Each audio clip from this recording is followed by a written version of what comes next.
Hello, everyone. Welcome to Abnormal Investigations. It's good to see everybody tonight. Trying to get everything squared away. Good to see you, Tennessee, Kentucky, Bigfoot. Always good to see you. Silver Bullet, good to see you. AI, Nanny Pam, good to see you. Margie Burke, good to see you. See if I can catch up with y'all fast enough to throw a few of you up here. Margie Burke, we got Lisa, we got Amy in here, we got Jesse in here. Trying to see who all we got in the chat tonight. Oh man, we have a great show for you guys tonight for our October Blast month we're having. We got a lot of people going to be coming on. There's Tyler 420's in here tonight. Good to see you, Tyler. We got Donna in here. Good to see you, Donna. We got a pretty good show lined up, guys. You know we will always go down that rabbit hole. Even though we try not to too much, we always seem to be able to do that. Lisa Ann, good to see you. So, no telling where we're going to end up tonight. Mr. Keith Blunt's in here tonight. Always good to see you, Keith. Keith is also a longtime supporter. We appreciate you very much. And we got Luis Carlos in here. Good to see you, Luis. Luis has been here for a while now, I've noticed. That's right. Tyler will be on October 17th, guys. Tennessee, Kentucky Bigfoot will also be coming on this month. We got Travis Carpenter coming on this month. We've got Blake Dusher from the Lost Cryptid Conservatory will be on this month. So we got a lot of people be coming on this month, and we also have some special boots on the ground coming out this month, and we have the members only boots on the ground that will be happening here pretty soon also. We done the video, guys. Let me go ahead and bring Randy on because he can speak to this and attest to it. Randy, if you're ready, just give me a thumbs up. If you need more time, that's okay. We went ahead and done the he's ready. So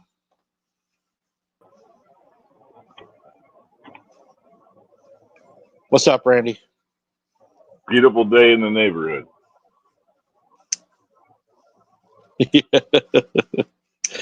I was telling everybody we done the interview with Shell. It's now out on Patreon and members only. Was that not a great interview? The information that she shares in that interview is like mind blowing. Definitely worth watching. I thought it was a really good one. I was impressed with what she shared with us. Good to see you, Michelle McGuire. Belinda, good to see you also. Yeah, it was definitely a good one. Last night on the Boots on the Ground, I spoke to a individual who now has given me some more locations with some actual reports that have went in. So yeah, we're going to be checking out some places that have made some calls saying that they've had some activity while camping, and he's willing to share those with me. So what do you think? You got your little muncher with you?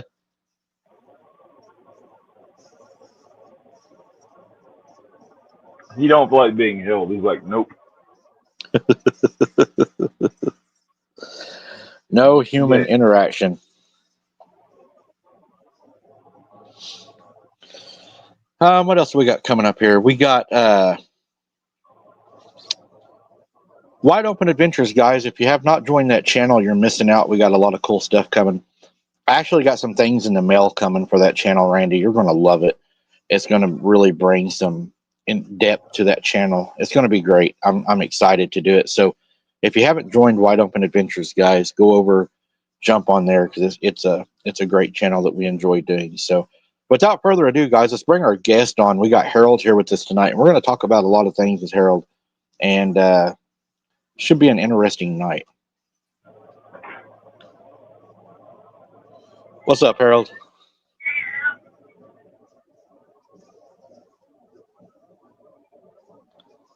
Harold has we don't have any volume. I cannot to hear you.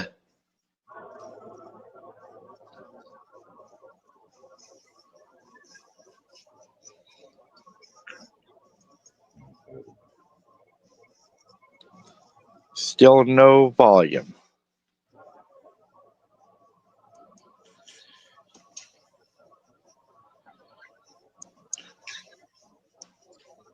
So, Randy, what is your favorite cat? They're all pretty much a favorite. I've kind of found that out myself. I can't tell much of a difference in taste either. I think the black ones taste pretty much the same as the white ones.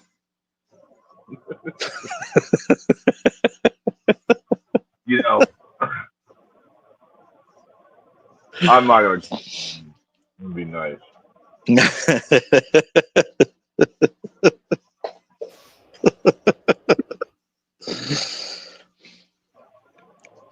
Poor Harold. Seems he has a lot of audio issues. I used to have a lot of audio issues too.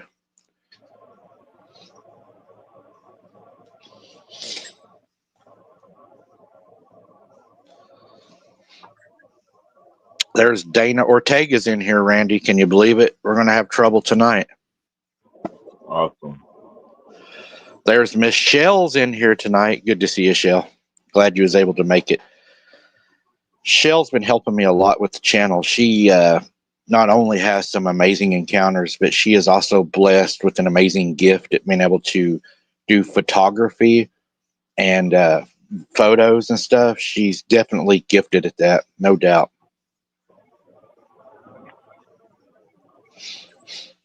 So I got a question for everybody in chat. And Randy, this goes for you also, I guess. I'm thinking about getting some merch for both of these channels. And Randy, I know you're going to laugh because it is kind of weird that this came about. But I'm thinking about actually making some candles for both channels.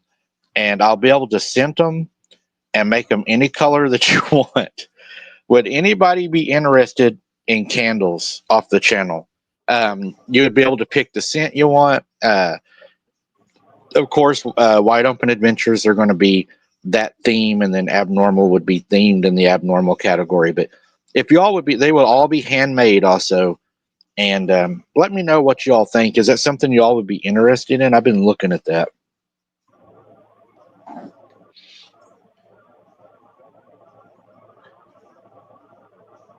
What do you think, Randy? You want a candle? That might be interesting. Sure. What's your favorite scent? I really don't have a favorite. I could do like sulfur with like a skull in it, you know, for Abnormal, or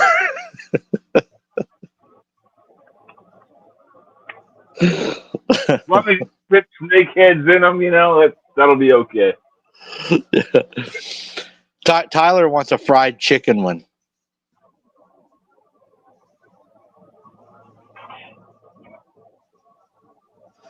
Oh, Miss Shell wants some essential oil ones. I don't know what much about that, Shell.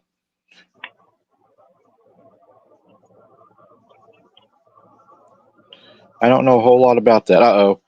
Harold fell out on us. Hopefully he'll be okay. So what do you think about... Yeah, he may have to reboot.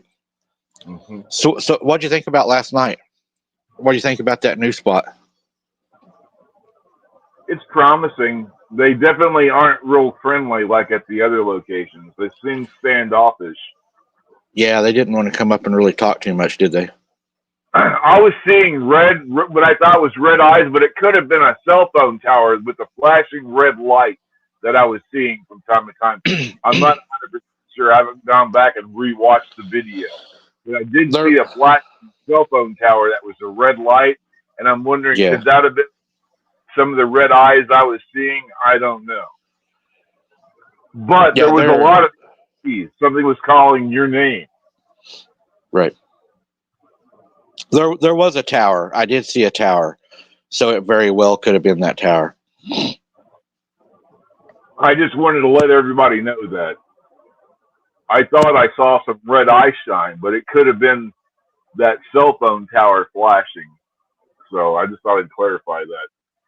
Now, you did have some action, something you saw, or you heard something jumping. I mean, I don't think that was a coyote. Now something dove in the water. How about now, Harold? Can we hear you now? Nope. No volume. No audio.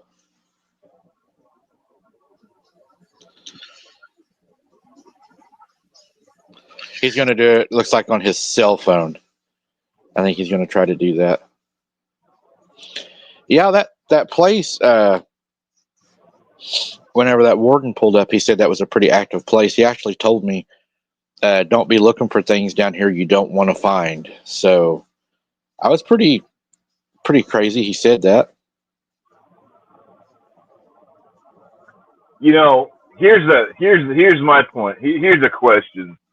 It's like, if you have children, are you gonna, if you think something was trying to get your kid, would you really want to take a chance on going You back know, to someone? if I went down there and something was trying to get my children's attention, if I did go back to that area, it would not be, hey kids, go outside and play till supper's done, right? It's gonna Yeah, be it's gonna be a lot more lockdown. Um, they do camp in a pool behind, so that I think is an advantage. They're not like in a tent.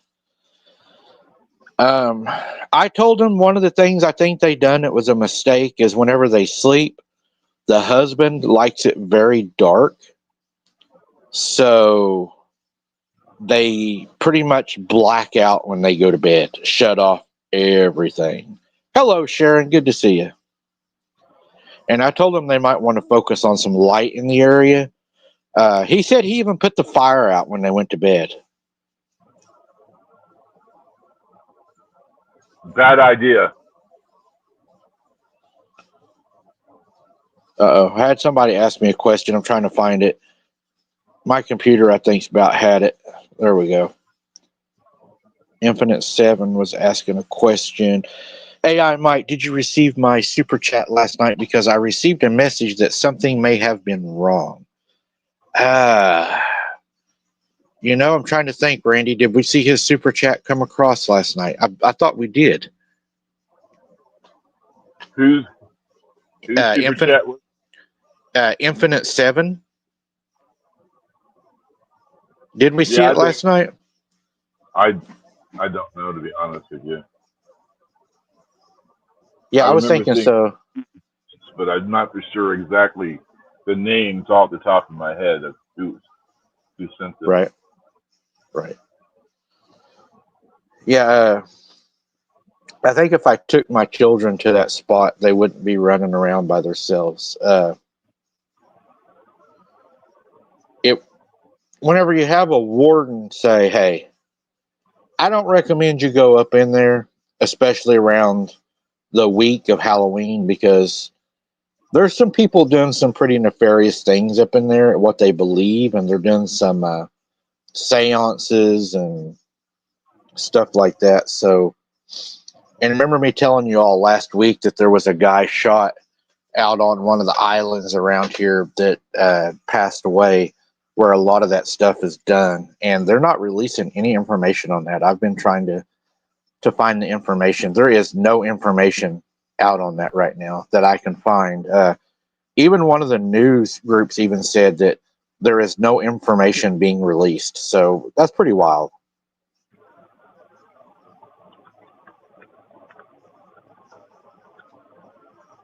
Seems they're trying to It, keep things under wrap. it makes you wonder if something horrible or horrific didn't happen. Well, I know somebody that got shot out there too. He got shot in the head and survived. Well, I don't think it was a cryptid that shot him in the head. Another thing too is I don't think we have any park cat cryptids down here, because we know they would definitely eat us. So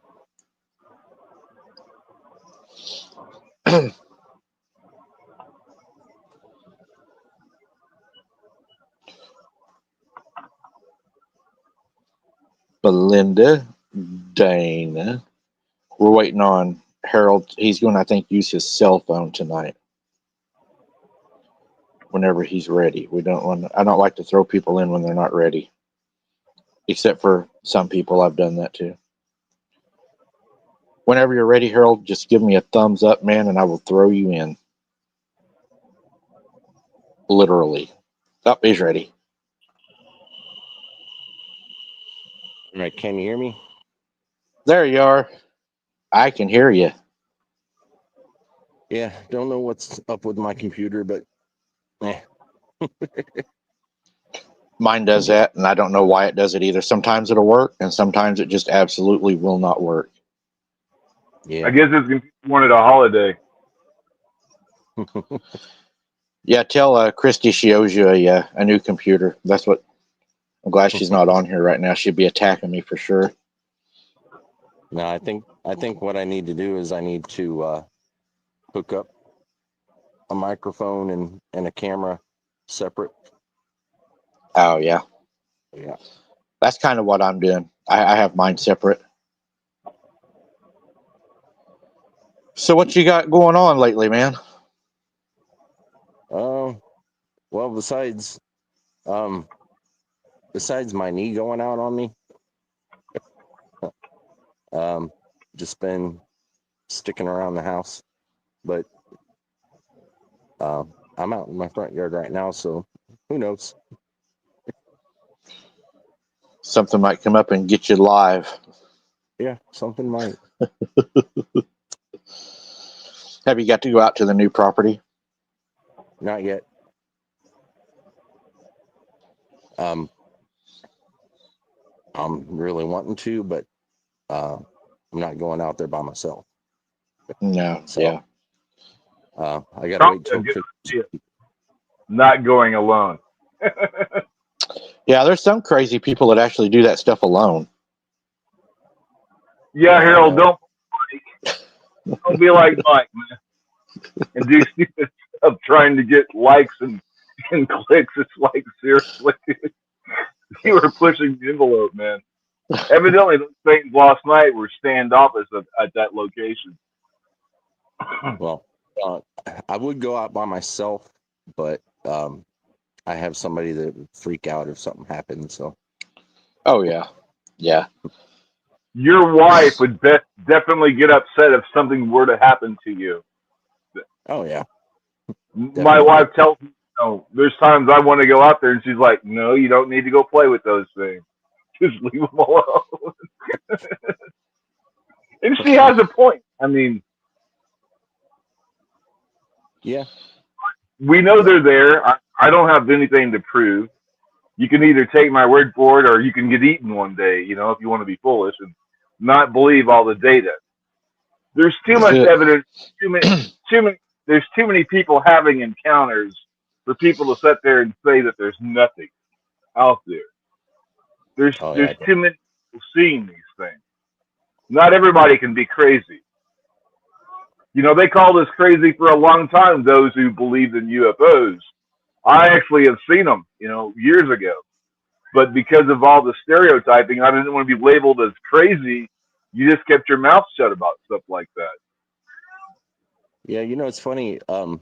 Growing up, I saw all kinds of UFOs flying in the sky, and as I got older, like especially in my 40s and 50s, I haven't seen so much of those, except occasionally out in the country, you see something fly over every now and then, but nothing like I used to. I used to see them landing and taking off and all that stuff.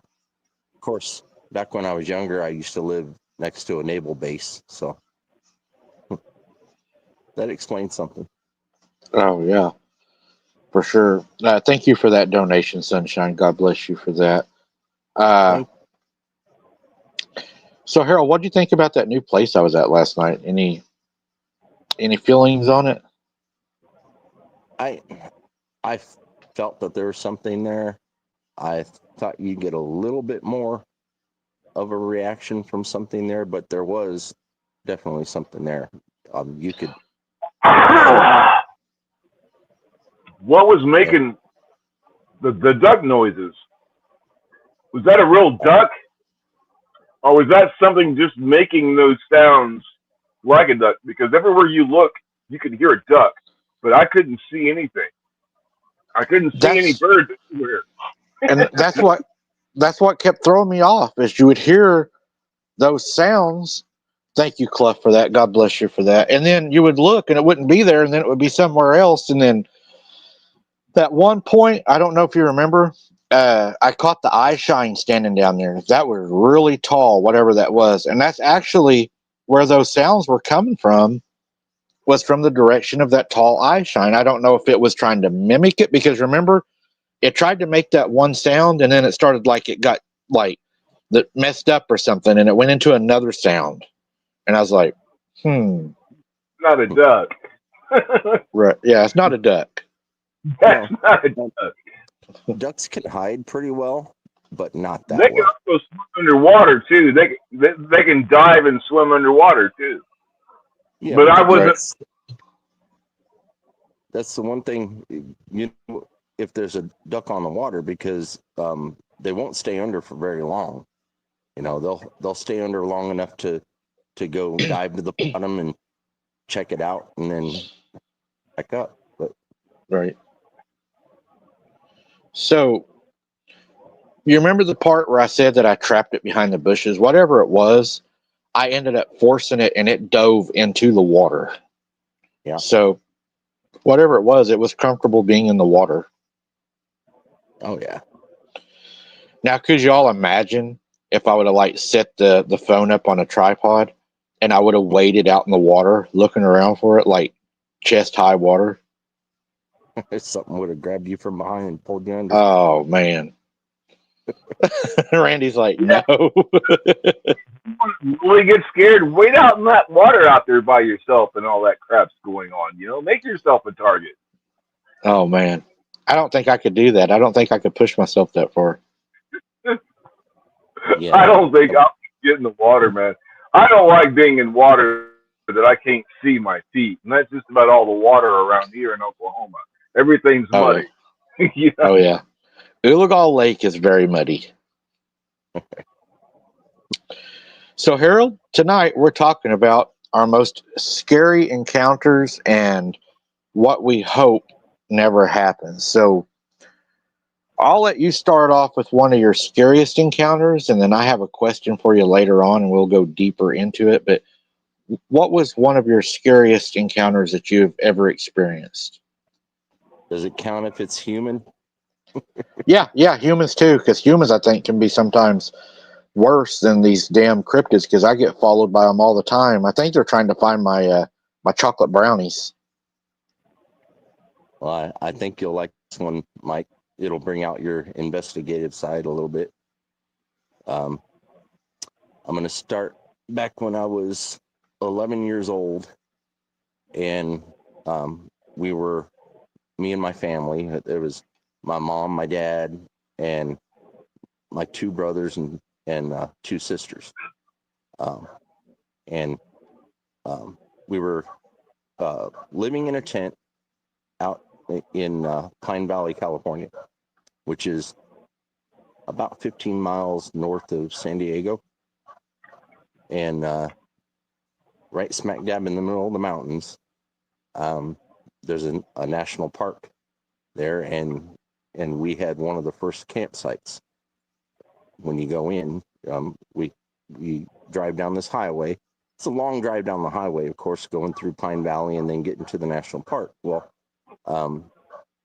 we pull into the first spot and we pick that spot. And, it's probably mid-afternoon, and we all get out. My dad's setting up the tent. My dad and my mom are getting the campsite ready, and us kids were wandering around the creek. There's this nice little creek that ran right next to the campsite, right smack dab in the middle of 4 little mountains. We were surrounded by mountains, and on top of those mountains, on the east side, was a whole bunch of real expensive houses right on the edges of the mountains. And if you were up in those houses, you could look down and see us. Well, my brother, everybody knows him, John M. He was turning over rocks in the creek. Well, he overturned one rock, and lo and behold, it was a human skull. So he turns it back over and then leaves it alone, and we decide whether or not we want to tell our parents. I think he did later, but I didn't hear it because I was off doing my own thing too, looking around. Now, the whole time I've been out in those mountains, I never once saw or heard anything cryptid, which was weird. Thinking that, I'm smack dab in the middle of the mountains. There's all kinds of cedar trees everywhere, pine, you name it. There's caves off around some of those mountains. That there's mines that have been dug. As a matter of fact, one guy that was actually mining out there, he had a claim. He was an old 49er, and I mean, he was old, probably mid 80s when we met. And he claimed that he had a really good score, and he was continuously pulling from it constantly. And he would go to town all the time and trade in his gold and do his shopping and come back. And as a matter of fact, he would share his groceries with us, knowing that my mom and dad had 5 kids to feed. So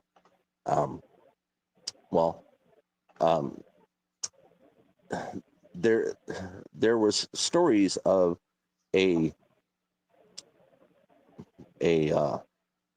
serial unaliver in the area at the time.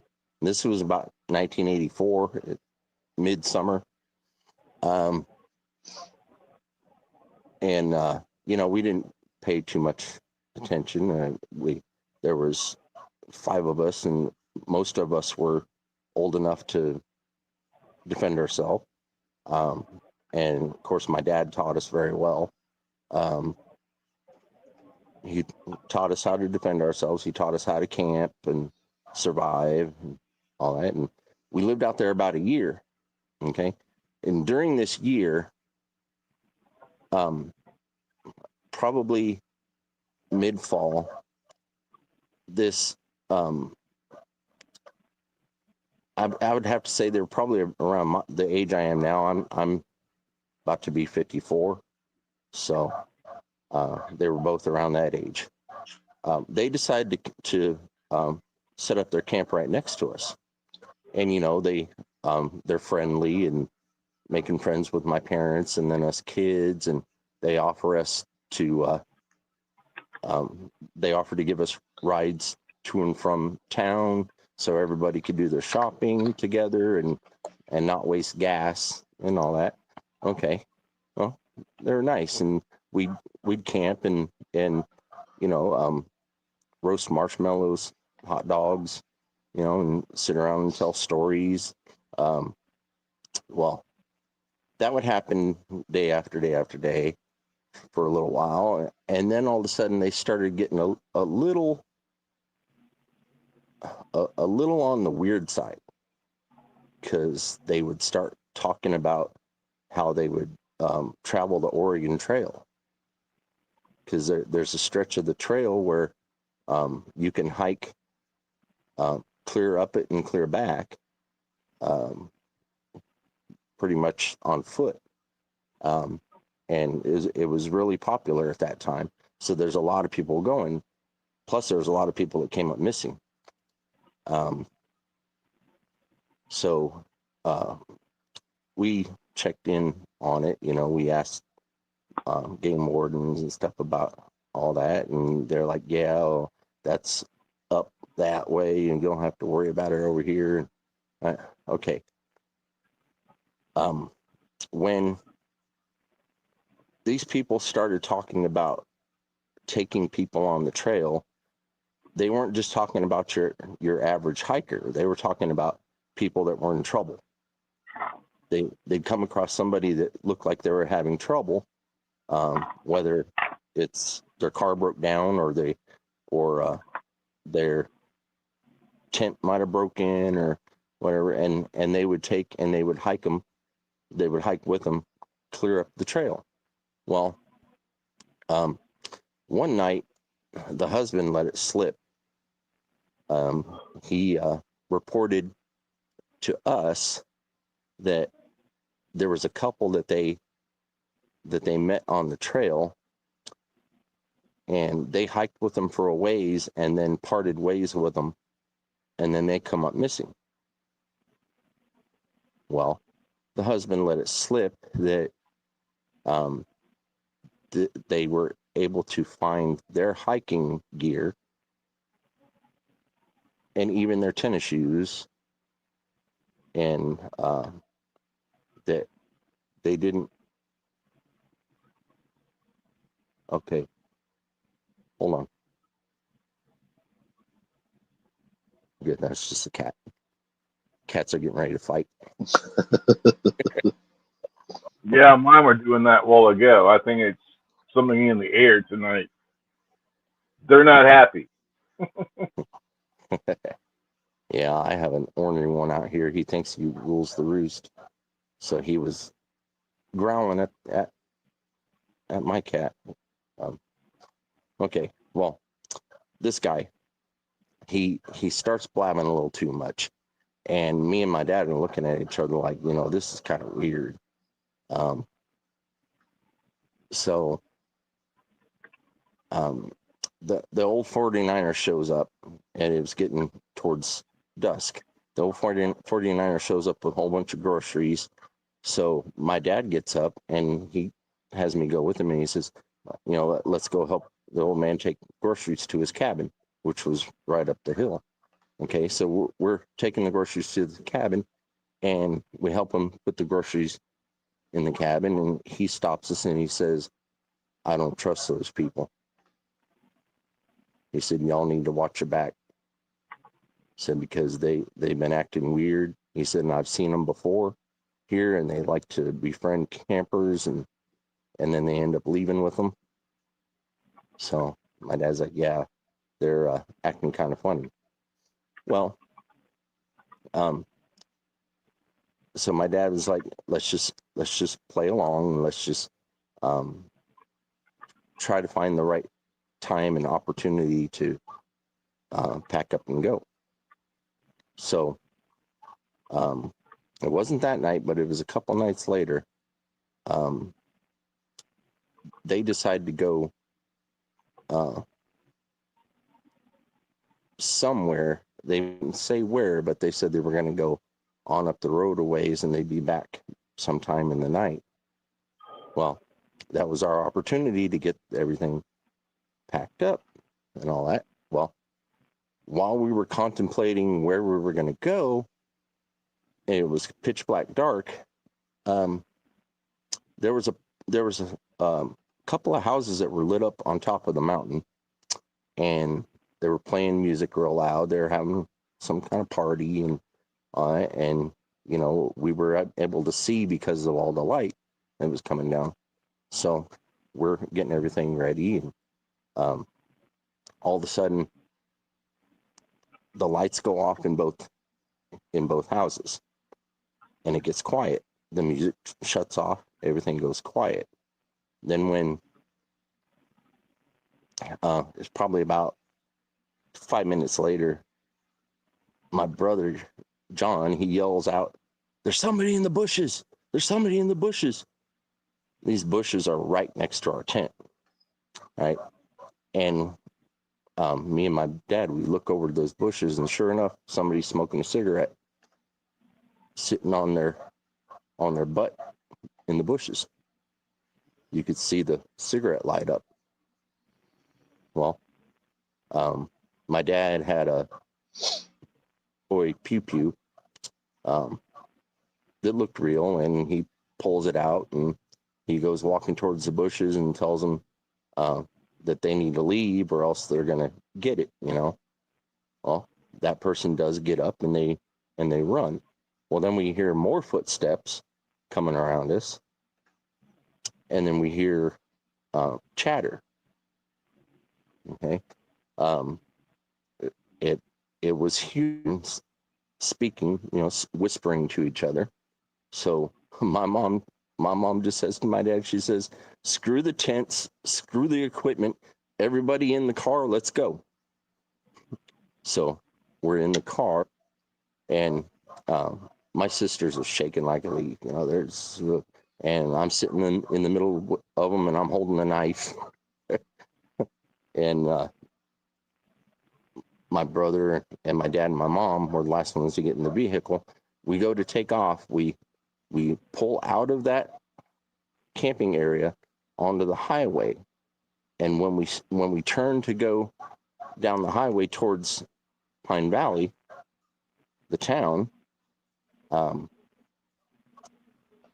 car on the side of the road is sitting on the side of the road behind us, facing us, and they turn on their headlights. When they turn their headlights on, my mom goes, "That's them. Let's get the heck out of here." You know. So my dad steps on the gas, and we're going. You can't see down this highway. There's no lights, no reflectors, nothing like that. Not at that time. It was just road and trees.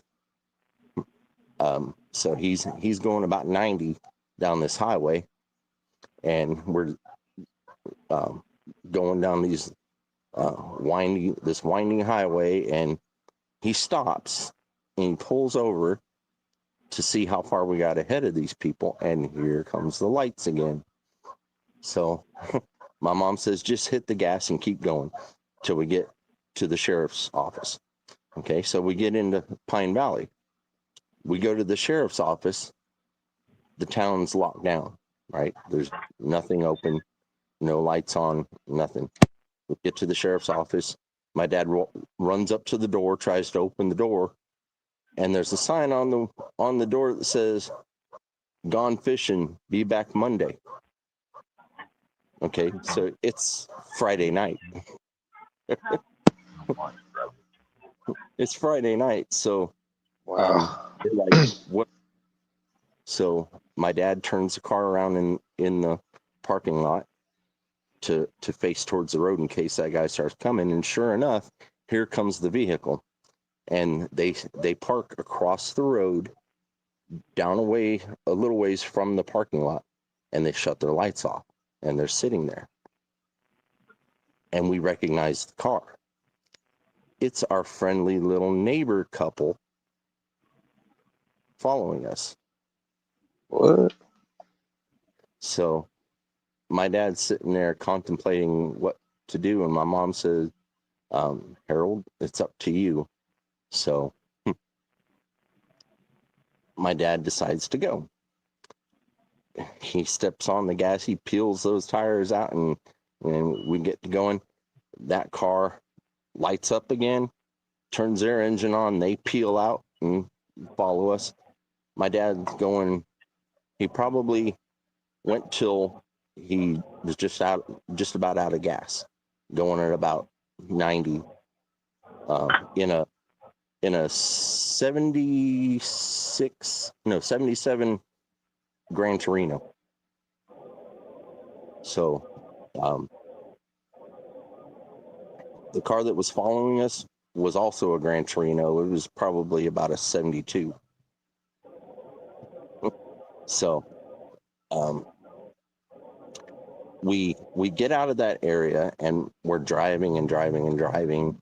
Finally, we make it to San Diego, and instead of going back for our camping equipment, we just left it all there, and we checked ourselves into a homeless shelter until my dad could find work to get us to go back to Iowa. Now, you think we had enough of that place? 10 years later, we get a hare to go back to California, back to our camping spot to check it out. We pull in there about the same time we did the last time we were there, and get out, and we're looking around, and this time there's axe marks on a whole bunch of trees, like crossways, at about the 6 foot mark. And my dad looks real close, and then he runs his finger through one of the axe marks, and it's blood. And it's pretty fresh. So we get back in the car. We didn't even set up our tent or nothing. We get back in the car, and we decide to go back to Pine Valley. And sure enough, we go back into Pine Valley, and the sheriff's department is closed. Oh, Wow. and the old man was the last time we were there. His lights were on. He had candlelight. All the candles were lit in his house, because my dad ran up there real quick to see if he was there. His lights were on, and his dinner table was set with fresh food, but he was nowhere to be found. So you think something? Go ahead, Randy. Go ahead. I'll let you go. Go ahead, because I have a weird idea. Do we think something ate him, or? Well, he did warn about those people, and it turned out, we found out during that 10-year stretch we were gone, we found out that that old man, somebody in the family said that he came up missing, that he just disappeared. Well, they had an investigation going on about it, and they never could figure it out. So we just figured he might have moved on to another one of his mines. But he had also said something to my dad about those people were talking to him about moving in with him and taking over his mine. So who knows? But that couple fit the description of a few of the eyewitnesses that had seen people walking with certain hikers on the Oregon Trail, and then those people came up missing. So they fit the description of a lot of eyewitness accounts. Do you think that those people were part of the serial killer that was in the area? Oh, there's no doubt.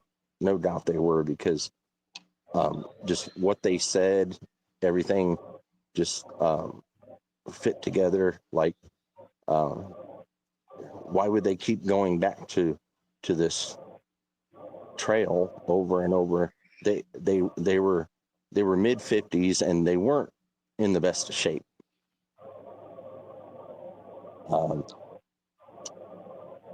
They had all kinds of weapons. They always kept their trunk nice and tidy with a tarp on the bottom. Yeah.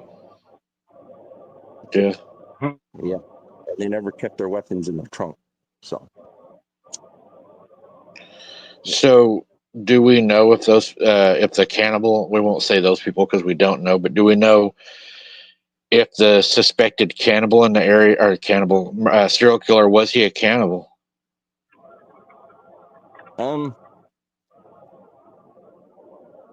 didn't hear of any reports of cannibalism, but also the police department and the state investigators there were kind of hush hush, because they were looking for the old man, but they weren't getting out any information. They were just going by eyewitness accounts around just that area.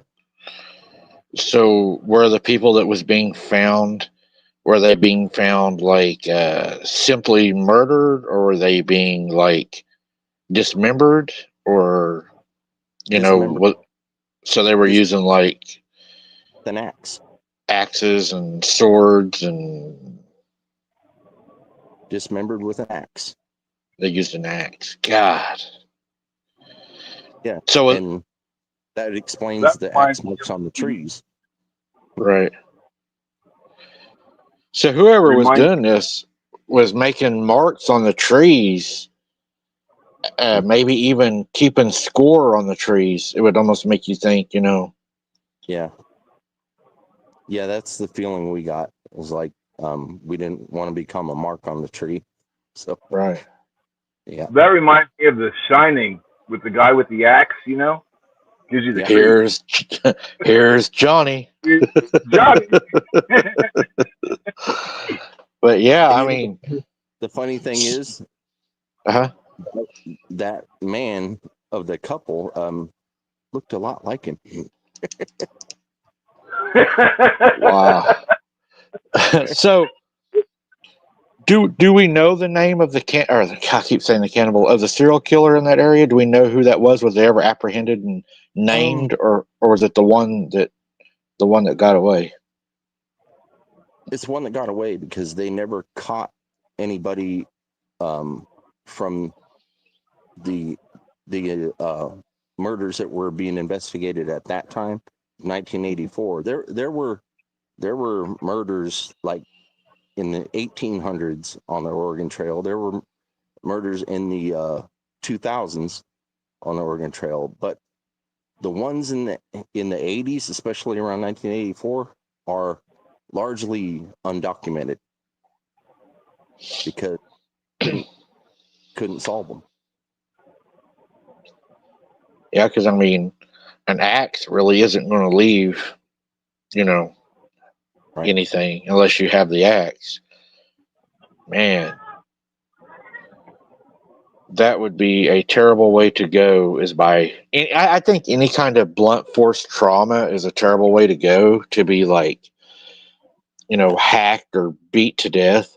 Um, and that's kind of one of my fears about these creatures out there. Is we'll talk about that in a little bit. What some of my fears are, but it just kind of it resonates in your mind of this happens every day, folks. This isn't like it's uncommon. I mean, how many unalived people get unalived by cryptids, right? That are labeled humans and are processed and filed as human. If you think about it, look at all the mistakes that are made in the Aaron case and all the other cases. What was the first thing the police officer said in the reports when they got there? They did not suspect dogs. They suspected that these people were stabbed to death. So, to me, I have seen people attacked by dogs. I have seen people attacked by animals. And what really blows my mind is if you know animals and you've seen them attack somebody, you know that a dog bite looks nothing like a stab wound. I mean, they're not even close. So I knew that whenever they started saying, "Oh, this looks like like a stab wound," oh, nope, nope, we came back, it was a dog bite. No, sorry, they look way different, and that's one of the things that really catches my attention on these alleged cover-ups that we look into. Is whenever they start saying it looked like they were stabbed to death, blunt force trauma, or unknown canine, right? We don't know what done it, but we know that it had canine DNA. Yeah. You know, looking at the data, anytime they revamp the story, that's the smell of a cover up. Anytime they change what somebody else has said as far as what they witnessed that the creature was, and you see them recant a statement or somebody else says there's something that doesn't match up, you can see the attempt to throw in misinformation based on looking at these stories over a period of time. You can see patterns develop when it comes to the reports reports and stuff because you can see their attempt to maybe mislead you. Oh yeah. Any sense? Well, a lot of people don't know this, and I don't know. I'll probably get in trouble for this, but even some of my friends. Part of my job, whenever I made it up to a lieutenant, going into the rank of captain, part of my job is when the officers under me would have something happen that night, which we would call them, a call to service, if you will.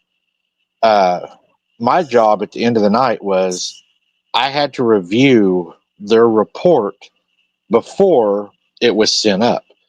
Now we had three ways that we would primarily send a report, right? The first report would be that it would go up to the captain.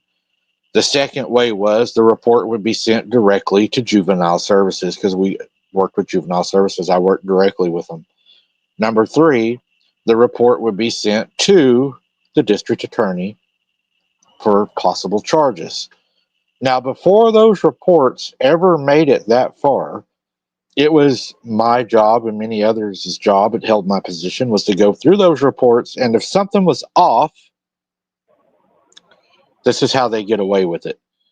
They call it correcting grammar, okay? You're not allowed to change the story, but you can correct grammar, punctuations, blah, blah, blah. Now, you cannot send it in unless that officer signs off on it. You cannot sign off on it for the officer. That officer has to sign off on it. So, if an officer, and this is just presumably, went to a house and he came out and he said, as I arrived, I saw Bigfoot run from their window out into the field. Well, as a supervisor, your job would be to say, so you saw us, you saw a Sasquatch, right? Oh, I saw something that looked like it was bigger than, okay, so you saw a man at this window, right? We got a prowler. Let's not call it a Sasquatch. So you downplay it to prowler. Then you change the report to, a monster call in or possible cryptid call in or, an unnatural, natural, whatever is labeled from the dispatcher.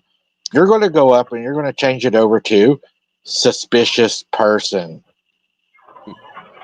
And once you get all that done, that officer signs off on it and you send it up. It never goes further than, if you will, management. So, yeah, there is protocols to make sure that things are written a particular way. So, Harold, what would be one of your scariest cryptid encounters if you've had one of those?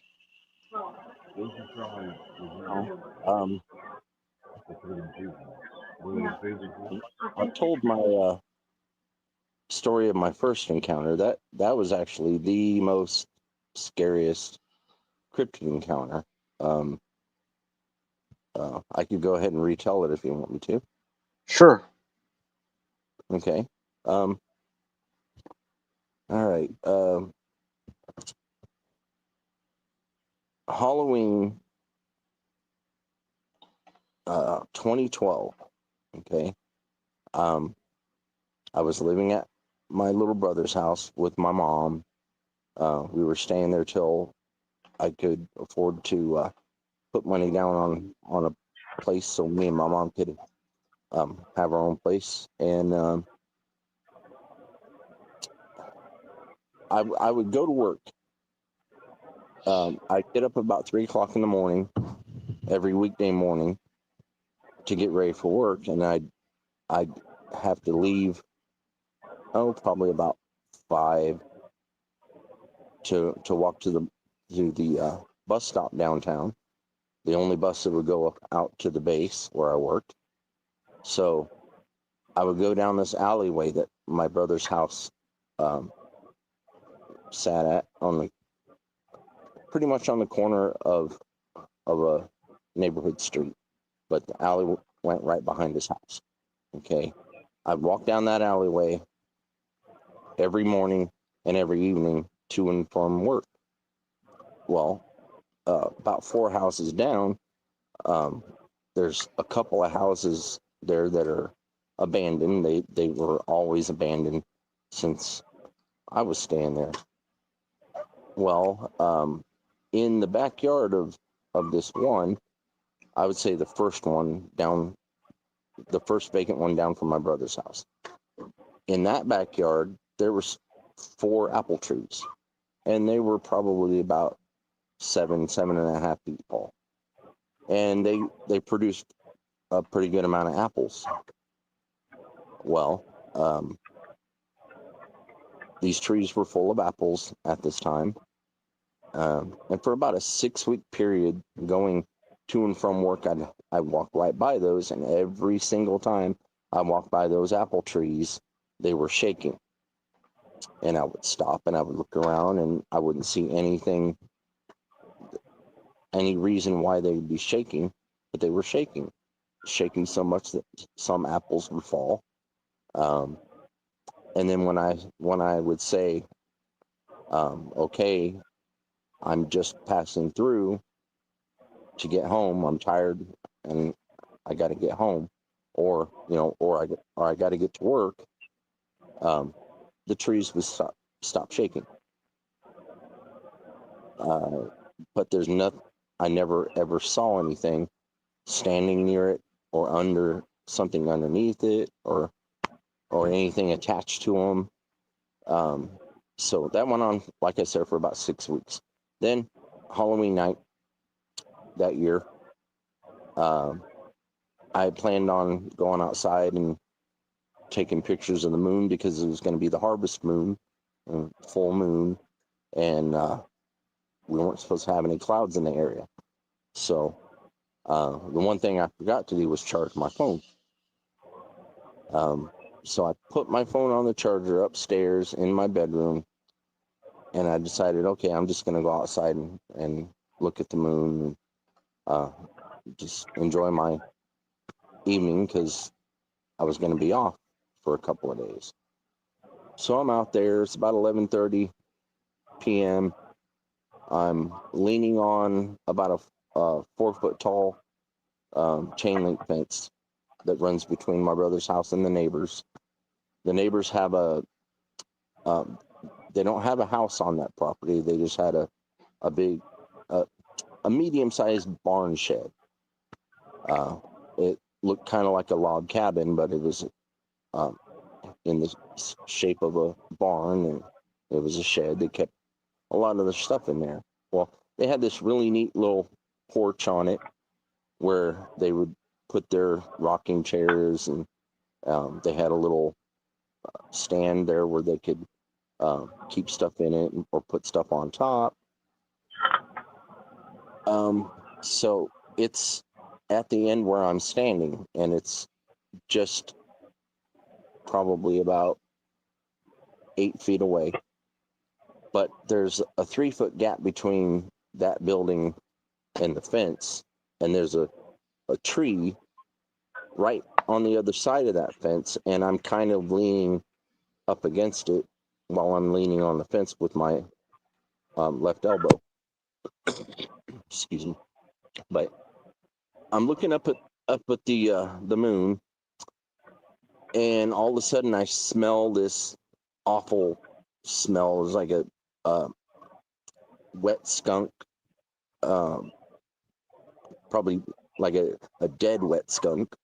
If you've ever smelled those are pretty nasty. And then it was kind of musty like a wet dog also. So I'm like, ooh, what's that smell? And I back off from the fence, and I'm standing there, and about 10 seconds later, I'm still kind of looking up at the moon, but I'm still smelling that a little bit, but the smell goes away. And as soon as the smell goes away, I see something out the corner of my left eye, in my peripheral. I see something white come into my view, and something brownish copper colored come into my view, both of them at the same time. So I at this time I'm almost leaning all the way down on the fence, but I'm kind of looking up, and I turn sideways as much as I can, and I see I see two things that are bipedal standing there. So I turn my body and I'm looking and cricking my neck, and I look from the ground, slowly look up, and sure enough, there's at that time I thought it was a Bigfoot and a dog man, because I'd never seen a dog man before, you know. But this thing standing right next to me, mind you, about 7 feet tall, all white, but really, really filthy looking, like he'd been digging through trash. I'm looking right at him in the face, really cricking my neck, and he's just looking straight ahead, but kind of moves his eyes, and he looks down at me, and that's when I could see his eyes were glowing red, huge eyeballs, and they were glowing red and orange and yellow, kind of like like flames would. But I could see pupils in behind that. So these pupils didn't look didn't look like a dog. They didn't look like a cat's. They looked more. I would say more reptilian, but they were covered by a big red lens. So I'm looking at it, and then I look over from it, and I'm like, that looks like Patty, from the Patterson-Gimlin film. That looks like a Bigfoot, I'm thinking in my head. And I look at it, and I notice it's a female, because she's got breasts. And the moonlight shining on her, I could see full detail. Moonlight shining on him, I could see full detail, because they stepped out from the shadows. So I'm looking at her, looking back at him, looking at her, looking back at him, and he's just standing there, and his chest is heaving because he's breathing really hard. But his mouth isn't open. He's just standing there with his mouth closed. And the features on him was like I said, I thought it might have been a dog man, because he had the head of a wolf. Had the head of a wolf, but his ears were much, much longer, and he stood straight up on each side. Really, really hairy, really hairy, and he was albino, because his skin was pink with black splotches, and all of his hair was white. And then having the red eyes, so I automatically was like, that's some kind of albino creature. I'm looking at him, and then I look at her, and she's looking at me like the same way I was looking at them at first. She's looking me up and down, and then she kind of stands up and straightens up, and then she turns her head sideways. She turns it like this, and then she leans forward, looking right at me, and she just goes, "Whoop, whoop, whoop, whoop." And then she straightens back up, and I'm thinking, what the heck am I going to say? What am I going to say that? And the only thing that could come out of my mouth was, "Oh, hi." That's all I could muster. Not from being scared. It was a spur of the moment. It was like, because this whole encounter lasted about 40 seconds. Okay. So immediately I'm like, "Oh, hi." And I look at him. I know it was a him because of his build and his privates. Like I said, I could see everything in the moonlight. That's why But I got that camera, that dash cam, just for that reason. yeah.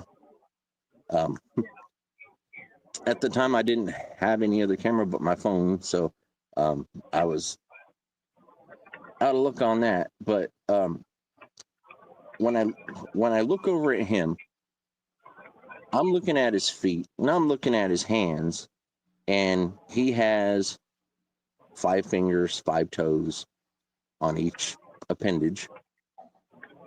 So I'm thinking, oh, that's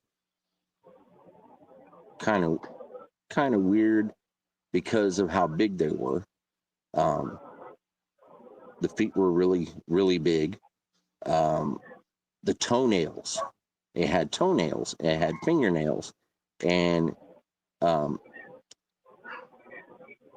it looked like you would see how toenails and fingernails would look on somebody that's been scratching and digging for hours, and their hands are bleeding and their toes are bleeding. Oh yeah. Yeah, and they're just filthy, right? And yellow, and it was just nasty looking on both of them now. The only difference between him and her, fur wise or hair wise, was his white hair, and then she had the copper brown. Her copper brown hair, from head to toe, covered. Him, from head to toe, he was covered except for his chest was a little bare. Okay, so I'm looking at her. She had the classic build of Patty from the Patterson-Gimlin film. Classic look. Only difference was her face was a little bit different. She had more of a human look to her face. Her face was to me, if you would splice a human and a great ape together, the contour of a great ape, but the cheekbones and the mouth and the eyes were a mixture of human and ape looking. But her nose was a human nose from here to here, from the eyes to the point of the nose, but the point of the nose was shaped like a gorilla's nose. Okay, so she had the big nostrils. Her top lip was a combination of the two, human and ape-like. She had the creases in her upper lip, but she had full lips. She had full lips. She had a human-like chin, human-like cheekbones, but she had her brow was the classic Neanderthal looking brow, where it stood out. Right. And she had long hair. She had long, straight, flowing hair on top of her head, and it was the only hair that was straight on her, because except for her arms and her legs, because the rest of her was a little matted, especially around the shoulders. Around the shoulders, it made her look like she had a mane, but it was just her hair was all matted up. But the rest of her, it looks like she might have combed it, her arms and her legs. Now, her skin was a dark mocha color. It stood out underneath her hair, because her hair was lighter than her skin. So, and both of their skin complexion, they were oily. They were oily, but the male started sweating. I could see beads of sweat coming out and started running down his chest and his face. And that's, he was getting a little agitated because he started, and that's when I knew I needed to step back. So I took one step back. And when I took that one step back, he drops his mouth open and he turns his head slightly and looks at me.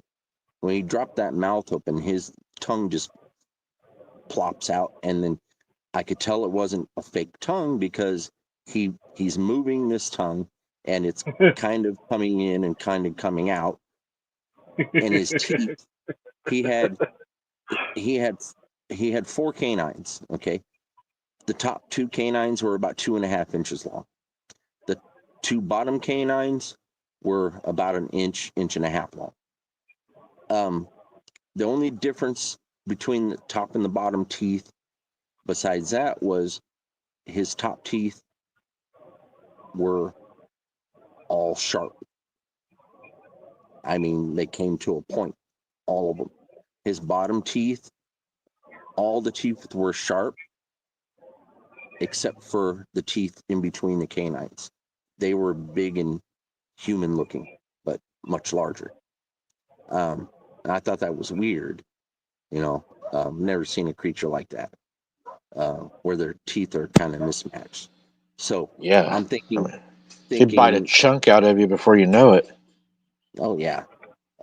So I'm thinking, okay, this thing's getting mad. I got to step back. So I step back. As soon as I do, that's when I said he dropped his mouth open, and he looks at me, and I could see his pupils dilate. He's focusing on me. And then that's when this female standing next to him, she's about 9 feet tall, and I could tell that because the shed that they just walked out from is 8 feet tall, and she was about a foot and a half taller than the shed itself. Okay. She sees him kind of focus on me, and he starts clenching his fists over and over, and his chest is heaving. He's breathing harder and he's sweating. So she decides to kind of step back a little bit, enough to where she could put her arm behind him, and she pushes with her whole hand open. She pushes on the back of his shoulder and pushes him forward, and he stumbles forward for about 2 steps. He doesn't stop. He doesn't look back. He just regains his balance, and then he walks on. And he walks to the alleyway right behind my brother. She stands there for just a second, makes sure that he's walking away, and then she turns and faces me. When she turns and faces me, she kind of goes like this. She kind of, hold on. She kind of goes. And then she turns around and walks toward him. She walked, it was probably about 30 feet. She walks, catches up with him. He's staying there facing towards me. She walks behind him, faces me. And then all of a sudden, he starts hulking out. He starts doing the Incredible Hulk pose where he's flexing his biceps and chest. And when he does that, all of a sudden he had no neck to begin with, right? He had no neck. But when he hulked up, and I'm telling you hulking up because he had the body build of Lou Ferrigno, okay? And he hulks up and he sticks that chest out, and then all of a sudden his neck went out about, probably 10, 11 inches, I would say, from his chest. He sticks it way out, and then he opens his mouth, and then he just goes really loud. Right? As soon as he does that, she pushes him again in the back. This time, middle, pushes him, stumbles about 4 or 5 steps, and regains his balance. She catches up with him, and they start walking down the alley. Now, the alley is lit up by the moon big time. I could see them even in better detail from the point they were standing next to me, and I got to see a side view, and I got to see a rear view, And then when they were facing me, I got to see the frontal view. And then when they walked away down the alleyway, side by side, that whole time they were walking, they could not turn their necks. They couldn't turn and look at me like that. They had to slightly turn their neck and then their whole upper body to look back at me. And while they're doing that, they're having to lean more and more forward as the further they get away. And they do that all the way until they step into the darkness and they disappear. I have a question for you. Did she have a cute butt?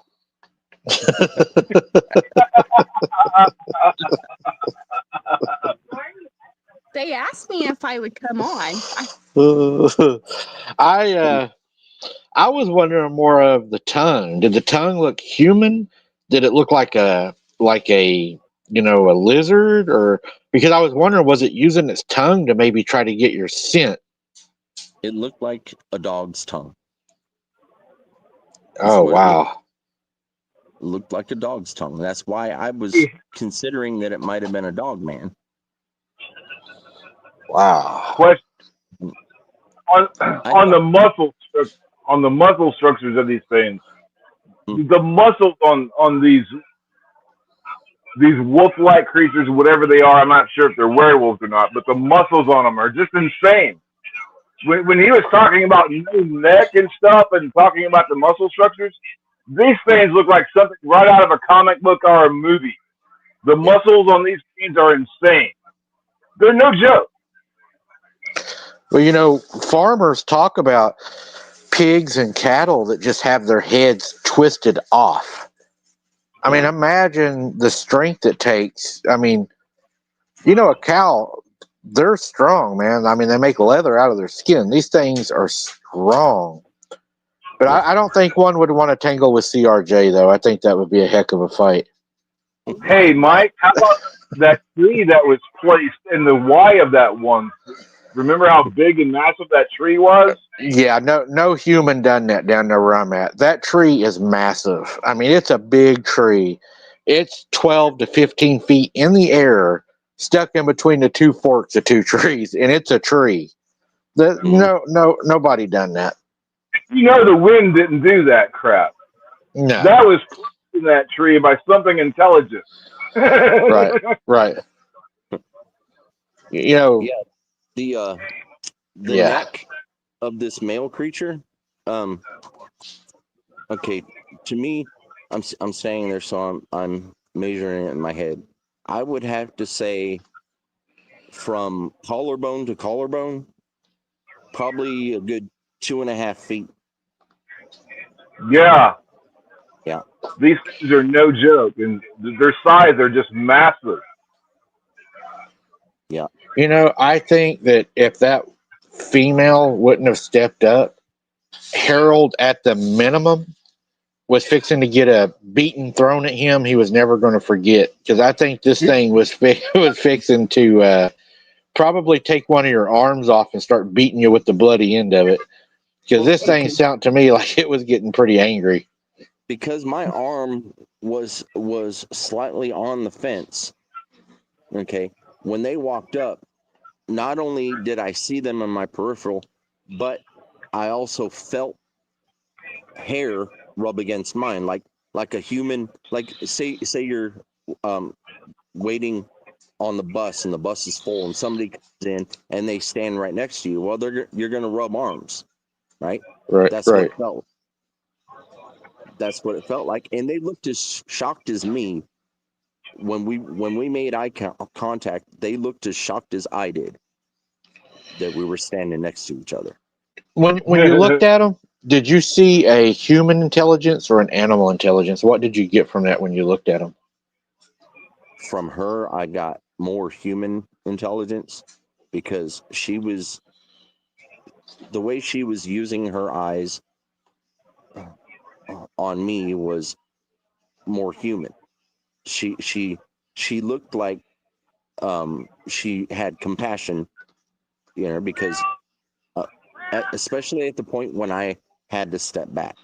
When I had to step back, that's when I saw the the human side of her come out. The human side of her with her emotions. Like she went from being shocked.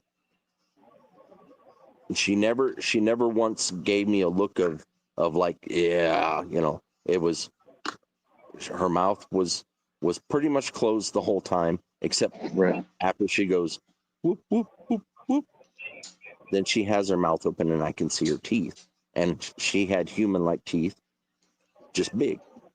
Harold, there is one reason that I 100% believe you, man. And that's because most women I've ever met have sounded like that to me too. Whoop, whoop, whoop, whoop.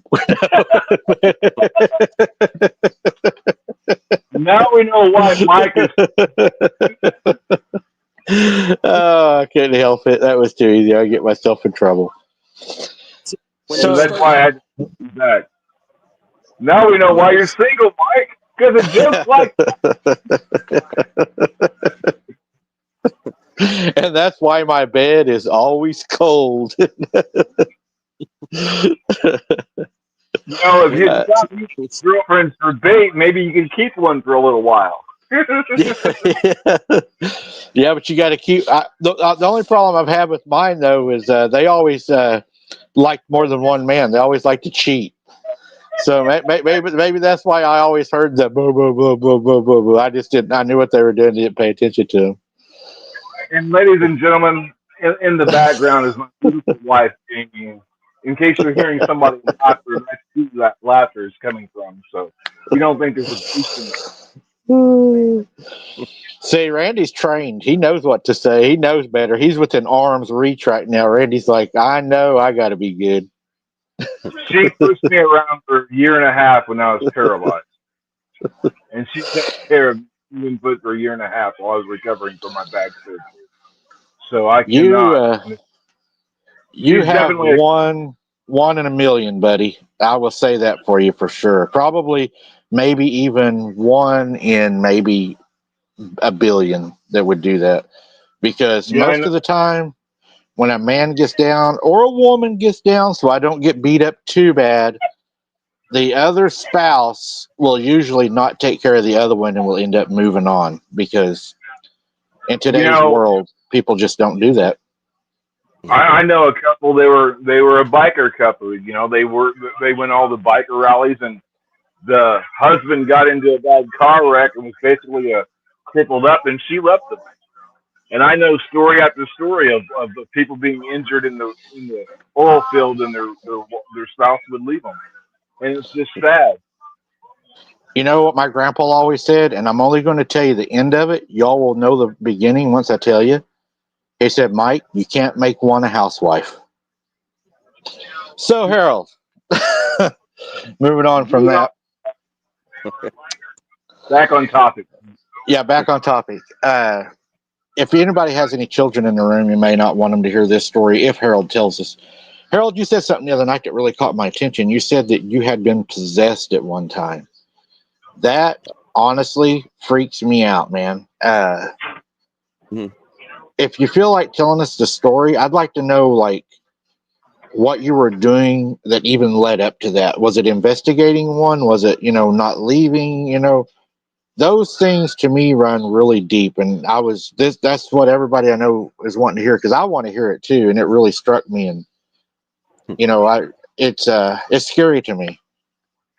Okay. Well, I was born in southeastern Iowa. Okay. I lived at my grandparents' house from the time I was about almost 6, about 5, up till I was 11. Lived at my grandparents' house most of the time, because, and I lived with my parents and my brothers and sisters in my grandparents' attic. They had one of those old farmhouses, and I mean old, because back at the time that they bought the house, it was already ancient. It was built before the Civil War, and it was in a town called Eastchester. Okay, Eastchester, Iowa, died out and was abandoned. that house was still standing. And when my grandparents moved from Arkansas to Iowa, my grandpa bought that house and then had it moved to Westchester. Okay. The house is no longer standing. My uncle tore it down before he passed away. But the whole time that house was standing, it was being bothered by demons. Those demons did not bother my grandparents because my grandparents were devout Christians.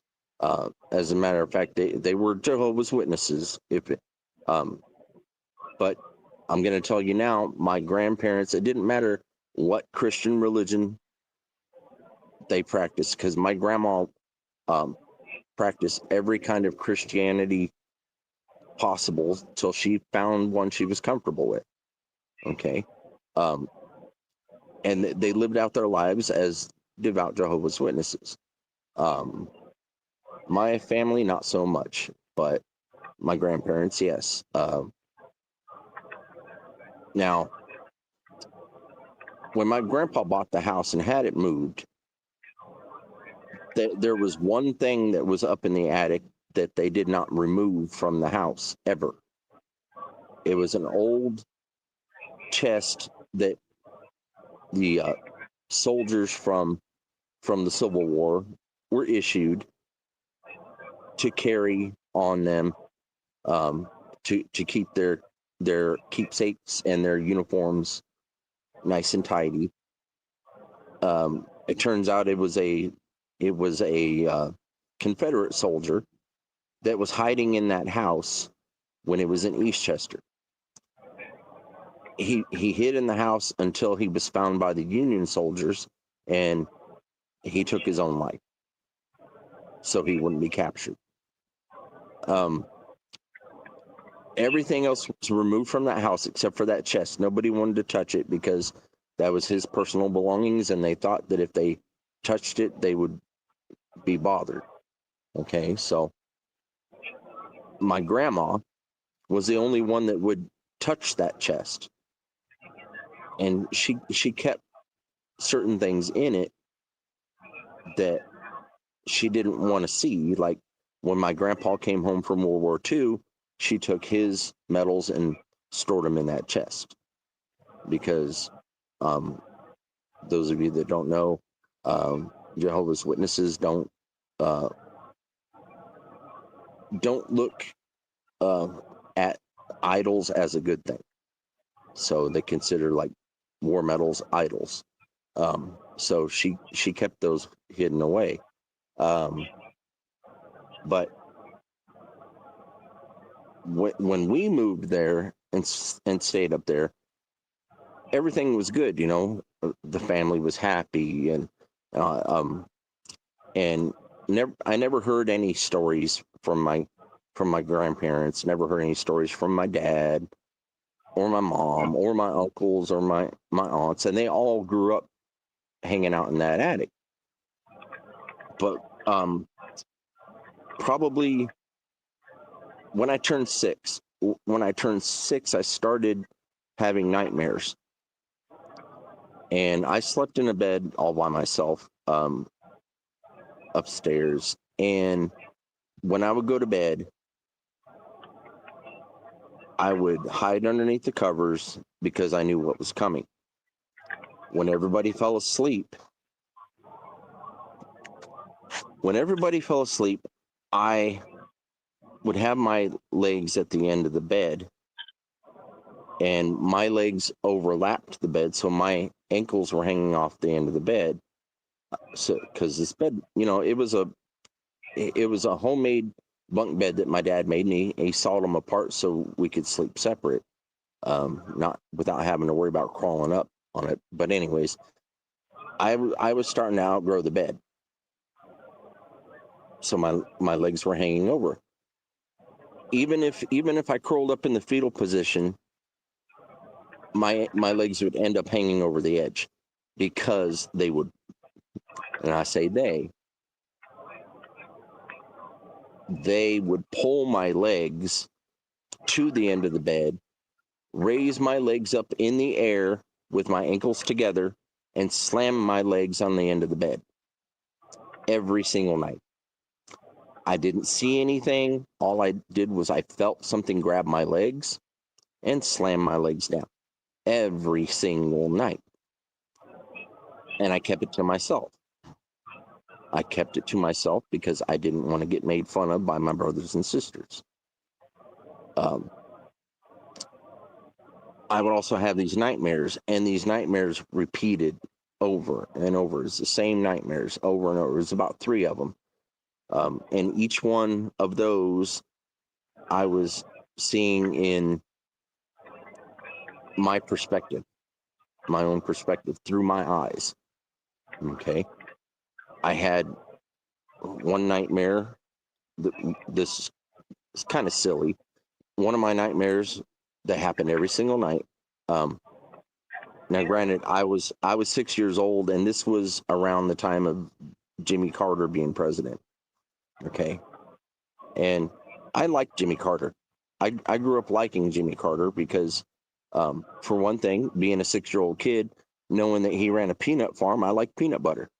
So, I would have this. It started out as a good dream. About the first time I had it, it started out as a good dream because I was walking across a bridge. I love to walk across bridges, and my family was with me. And I stopped to the edge of the bridge, and I'm looking down at the creek, which wasn't really that far down, probably about 10, 12 feet down. I'm looking at the creek, and all of a sudden, the rail breaks, and I fall into the creek.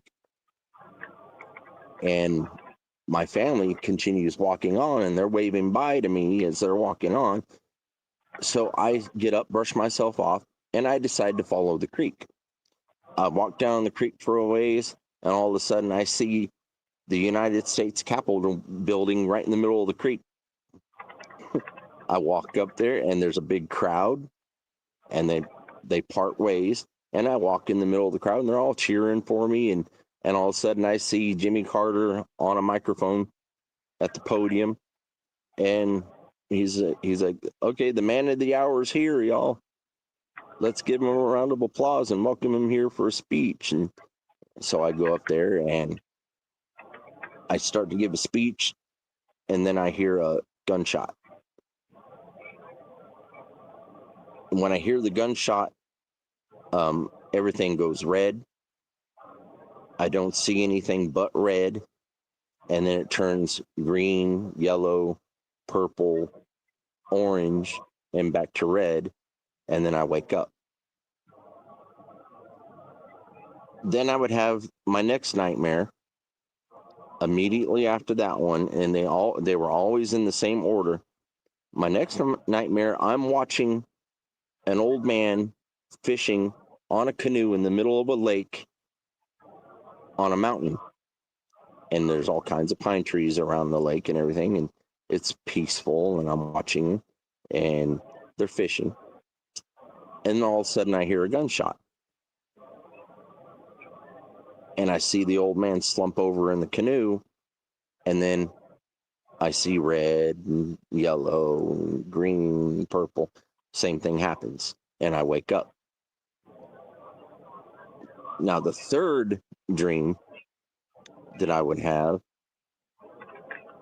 was always the same, except for one time, and I'll get to that in a little bit. But the third dream I would have, I would be standing in the attic, and I would see the stairwell, and the stairwell's dark, pitch black dark. You can't see anything down that stairwell when the light's on. Okay. And I always look down that stairwell, and I always get this creepy feeling, and then I wake up. Okay. And when I would wake up every single night, I would see these human-like figures standing in a circle around my bed, looking down at me. But you can't see their faces. It's all black. They were wearing like a monk's robe. brown monk's robe, and it would always come down to about right here on them, and then all black, and you couldn't see in them, but you could see their hands, and they didn't have any feet because they floated. And I know they floated because I watched them float around me in a circle. They would circle me and float and chant and chant and chant. And then they would go away and I'd go to sleep. That happened every single night for quite a while. I don't even remember exactly how long, but I know it was quite a while.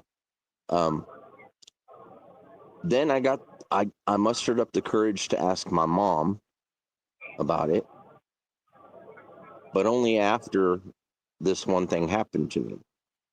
One night I went to sleep. I had my nightmares. I had my feet slammed on the end of the bed. Then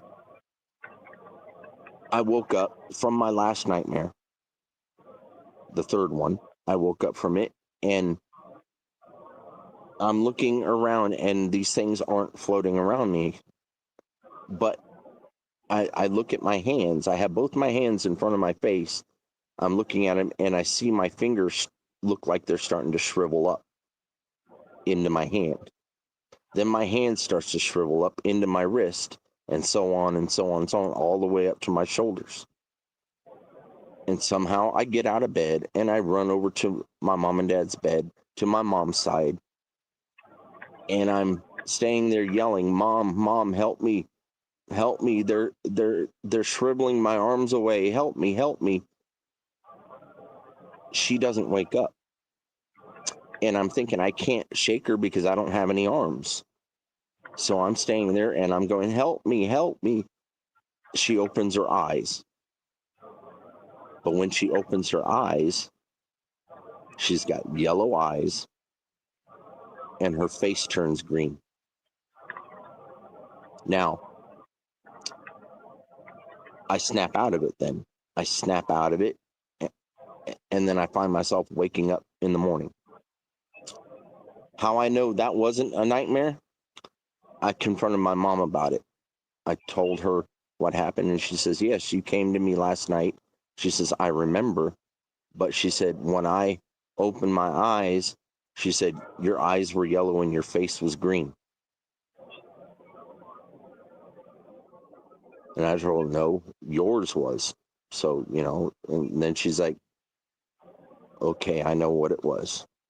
She's like, "Do you see these things floating around in the room wearing brown cloaks?" I'm like, "You saw them?" She's like, "When I first met your father, I came over to be introduced to your grandparents. I went upstairs with your Aunt Lorene, and she showed me the attic upstairs. And she says, when she opened that door to the attic, to the stairwell, the light came on that's above the stairwell, right in front of it on the last step upstairs. The light comes on, and there's these brown cloaked beings floating and going in a circle around the light, and they're chanting and they're chanting and they're chanting, and then the light shuts off." And she said, "I made your Aunt Lorene slam that door so quick," and she said, "I was so afraid to ever go back up in there again, and then we end up moving in and living up there." So she went to my grandma about it. My grandma told her about the Civil War soldier, about how he offed himself, and how nobody wanted the house because it was haunted. But my grandpa, being a man of many trades, I should say, his real job was being a turkey farmer, but his side job was being a moonshine runner. But but he saved up for the family to have a good place to live. So buying a haunted house was nothing, because if you know about Arkansas, you know about hauntings and even the cryptid in the woods and all that. But anyways, I'm getting off track. My grandparents, my mom told my grandparents about it, and my grandparents decided it was time for me to go to some meetings with them. So they thought that would be one way that I could find God and be protected. So I went to the meetings. And my first time going to the meetings, they have what they call brothers that stand up on the stage and they give their sermon. Well, the brother was up there giving his sermon, and it was time for them to call up the people to break the bread and the wine. So I see all these people going up to break bread and drink the wine, and there's even kids, because it's not real wine, it's Kool-Aid and crackers. So they're going up, and then I stand up to go up there, and my grandma yells out, "Howard, stop him!" And my grandpa was like, "What? If he thinks he deserves it, then he can go." Well, the brother notices me doing that, so he stops everything, and then he comes over to me and he asks me why I was going to go up there and do what they were doing, and I told him, that I was just doing it because everybody else that was doing it wasn't deserving of it, so I might as well partake of it.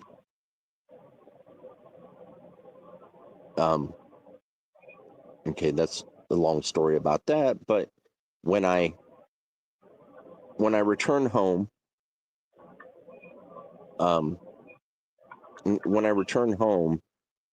I still had these things bothering me, but not to the extent they were. And then I started seeing them in other places in the house, like downstairs in the bathroom, in the garage.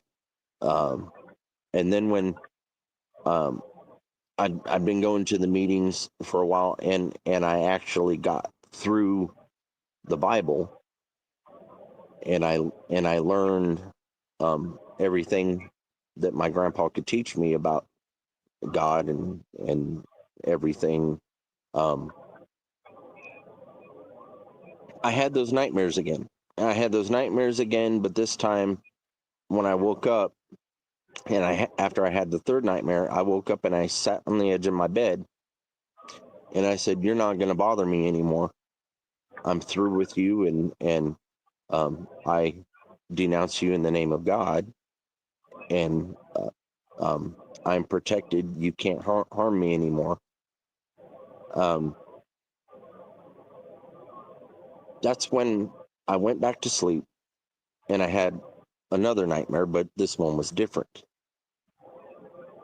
I went to sleep and woke up with blurry vision. I don't know if I was dreaming or not, but I woke up and I had blurry vision, and something was calling me downstairs. So I went downstairs, and I couldn't see very well the whole way. And I went into my grandparents' living room, went to the window, which was open on the north side of the house, which they never opened. Okay. It was by the furnace, so they never opened that window. I go to that window, I stick my head out, and there's about 30 little gray men standing at the window. And they're trying to help me out the window, pulling on my arm, and then one's going like this, and then he points down the hill, because my grandparents' yard was kind of a hill. So he points down the hill by the garden, and I look and I see a UFO sitting in the backyard, all lit up, blue, red, yellow, orange, white lights all going off on the UFO. The door to the UFO is open, and there's stairs coming out, and all of a sudden, about 100 of these little grays pile out of this UFO, and they all line up, and they divide down the middle, and then they open a path, and down from that UFO stairwell comes 3 gigantic gray aliens that look like the little ones, but way taller with longer arms and legs.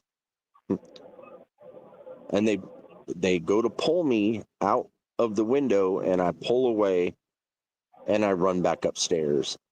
And then I wake up in my room. Everything's black. Everything's dark. Everybody's asleep. So I thought I woke up. I get up, and I walk towards the stairwell. And when I walked towards the stairwell and stopped and looked down into the darkness, a gigantic, probably about 8 feet tall creature comes up out of the stairwell, and he's wearing a brown cloak like those ones that would surround me all the time.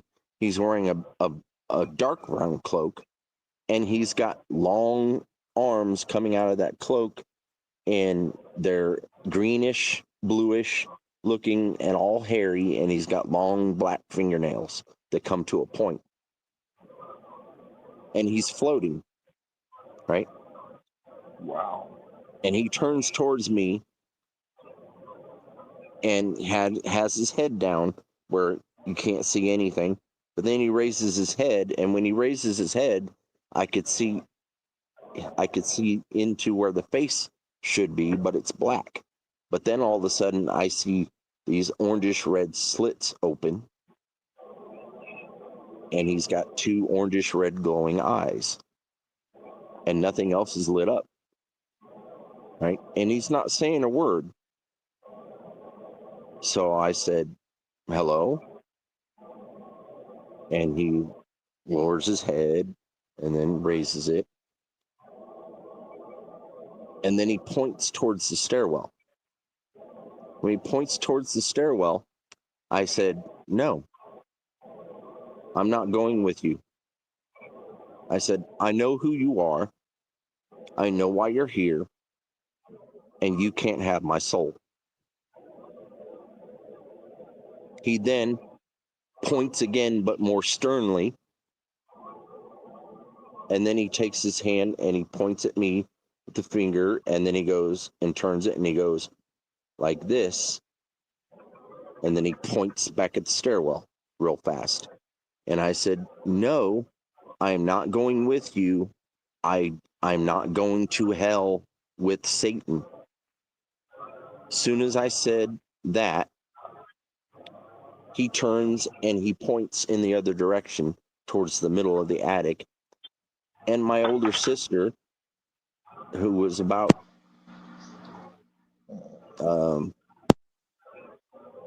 16 at the time, she's chasing a coffee can full of nails around the room. She's chasing after those nails, and then he's doing this, going like this, and then I see him go, stop, like that. He signifies to stop, and then he goes, turns his hand, and the nails turn upside down.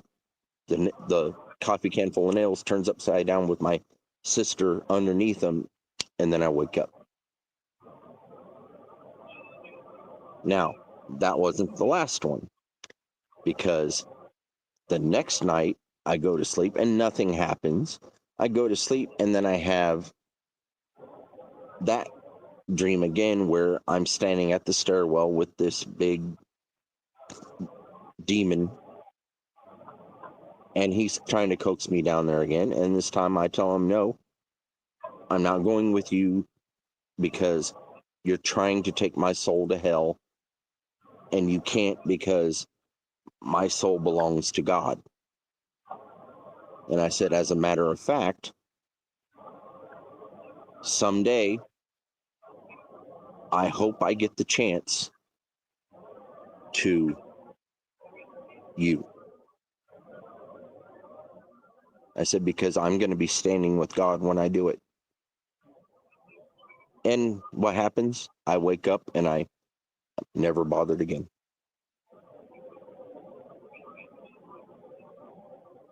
So. Sounds like it definitely wanted you. Mm-hmm. God. You know, I've had things in my room when I was a child that lifted my head up off the pillow. And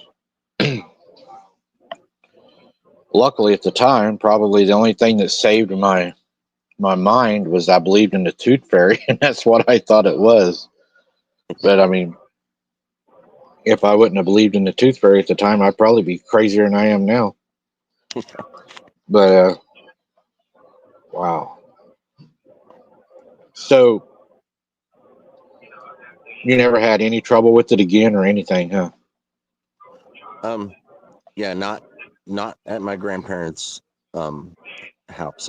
After that, though, years later, I then found out that I could see things that a normal person shouldn't be allowed to see because of what I saw in my grandparents' attic. I know that was why now I'm more open to seeing things that the normal person doesn't allow themselves to see. I think sometimes that's what gives us the ability on our encounters when we're boots on the ground to see things that others don't see. Like Sarah, I mean, she was seeing that woman that night, and I didn't see that lady, and I I handed her the phone, and I was being kind of sarcastic, and I was like, well, if you see her, take a picture of her. And damned if she, then she done it. And I was like, wow, okay. So yeah, there was something there, And Sarah's like, why do you think I was trying to hide behind you? There was something there, And I don't know if you didn't believe her at first, but I remember well, you telling her that, and she's like, okay, and she picks it up and takes it, and it was like the next show you showed us that picture that she snapped that night, and sure as day you could see what looked like a shadow or a ghostly like woman standing there. That was pretty eerie. And Sarah can definitely see into the supernatural realm. I'm trying to That's get why. Sarah. I'm trying to get her to go back out with me, man. I need everybody to help me sweet talk her. Well, you wouldn't listen to her. She warned you to stop mocking them, and you didn't listen. How many times did she warn you that night before you got whacked in the head with the stick? Multiple times she told you to stop mocking them. Well, I And was I just don't. going to. I mean, if I mean, somebody can listen to my advice that I was trying to protect them from getting hurt, and they continued to disobey or disregard my advice and lead to them getting hurt, hell, I wouldn't go with you anymore after that either. I don't blame her. right. If she goes with you better start listening to her. That's my advice. I mean, that's just my opinion. Okay. I would like to get Amanda down here to get her on a camping trip. I know she does a lot of outdoor stuff, and to get her down in there because I'm going to push things, but I almost changed. I almost changed something. I almost did. I almost changed the saying. A little butt whooping never hurt anybody. Well, I have to disagree with that now.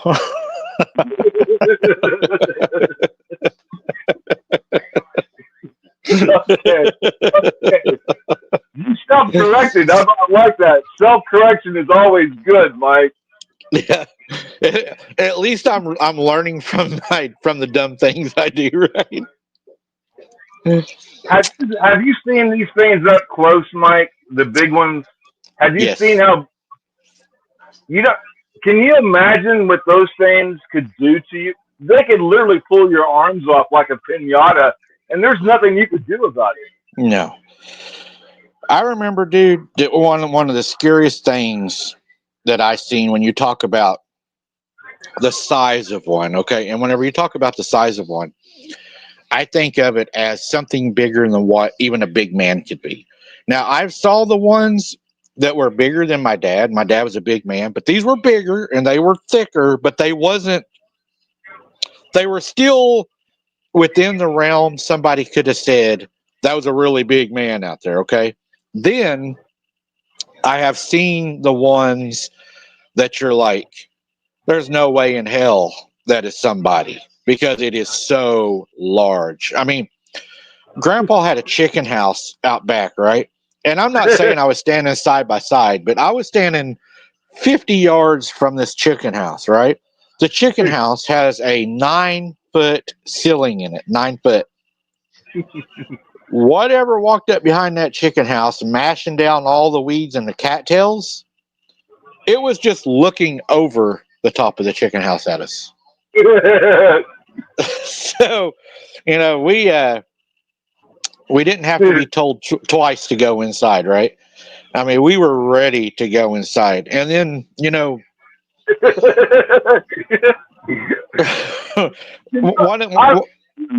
thought process of what's going through your head when you see something stand up that's well beyond 9 foot tall, and you're like, no, I'm not. No, we're going back to the house, guys. Come on, let's go. We're not dealing with whatever that is. Well, the first thing that ran through my mind is, oh my God, I'm not going to let you get me. That was the first thing that ran through my mind. And, I was running so fast that I was sitting on the couch that night and I heard something scratching at the door. And when I opened the door, the rest of my ass come crawling in. I outran my ass, dude. I was so scared. I mean, I took off running as hard as I could because I knew that whatever that was, I did not want it to catch me. And then, one of the scariest things that happened to me whenever I was in the house was picture being a 10-year-old sitting in the floor watching your granny wrestle something over the window trying to shut it. I mean, I was sitting on the linoleum front room. They about had to slide me to the carpet bedroom to get me off the linoleum. I mean, I was so scared. And it's just like, what? And, granny, and she's sitting there going, I can't get the window down. And you can hear her fighting with this old wooden window, right? So what is your thought, right? It's going to reach in. It's going to grab granny. It's going to pull her out the window. And then we're going to be stuck down there because we didn't have no cell phones, right? So no phones.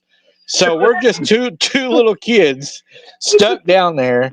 And then, all kinds of things start running through your mind. I mean, the encounter we got, where it was using the little boy like a puppet at the window and upside down at the door. And I mean, could you imagine, you're two little kids, me and my cousin, you're in the house, something's ripped granny out the window. Are you going to walk to that window and try to close it? Hell no. You're going to run to another room, shut the door, and put everything against it you can, and you're going to start praying for sunlight, right?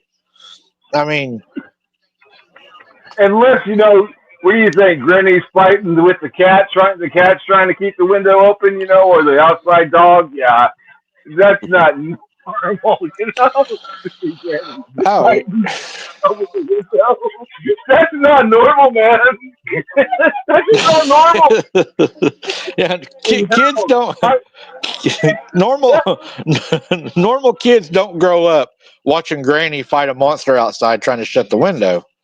It's one thing to see one gray, but to see hundreds of them, that would just be totally insane, man. I mean, seriously, one's not enough, but hundreds of them, and then you got this other thing, whatever the hell that was. Oh my God! Yeah, but Randy, get this. When I saw those grays, I didn't know what a gray was. Yeah. My parents and my grandparents kept that kind of stuff out of our life. We weren't allowed to watch TV. We weren't allowed to read or listen to scary stories. And then I saw that. And then So you really had no framework whatsoever when you encountered this. What I mean by that, your mind had nowhere to file this encounter because you didn't even have movies to have some kind of framework in your brain what to store these creatures to. Does that make any sense? So I can only imagine your shock and awe. Do you remember what was in your mind? I About saw these these things. things. Are you dreaming? I mean, do you think That's you were what was fun. dreaming? Were you awake? Did you know you were awake? Did you think you were dreaming? I mean, That's what do you was fun. remember that? Like I had explained, my eyesight was blurry, but only up till I got to the window. When I got to the window, my eyesight cleared up. Okay. So at this And the whole point, time, when I'm talking about my eyes being blurry, I'm talking like it was like I was sticking my head under a faucet with water running over my eyes. Okay. And then it do you, clears up when I get to the window, and I'm looking at these things straight in their face. Okay. okay. They had the classic big black eyes, the two little slits for nostrils, and then a tiny slit for a mouth, except when they opened their mouth and they smiled, it widened, and then they had little tiny human teeth. You know, and they had the big egg-shaped head from what I could see until they turned sideways, and then it was elongated, and then a long neck on a short body.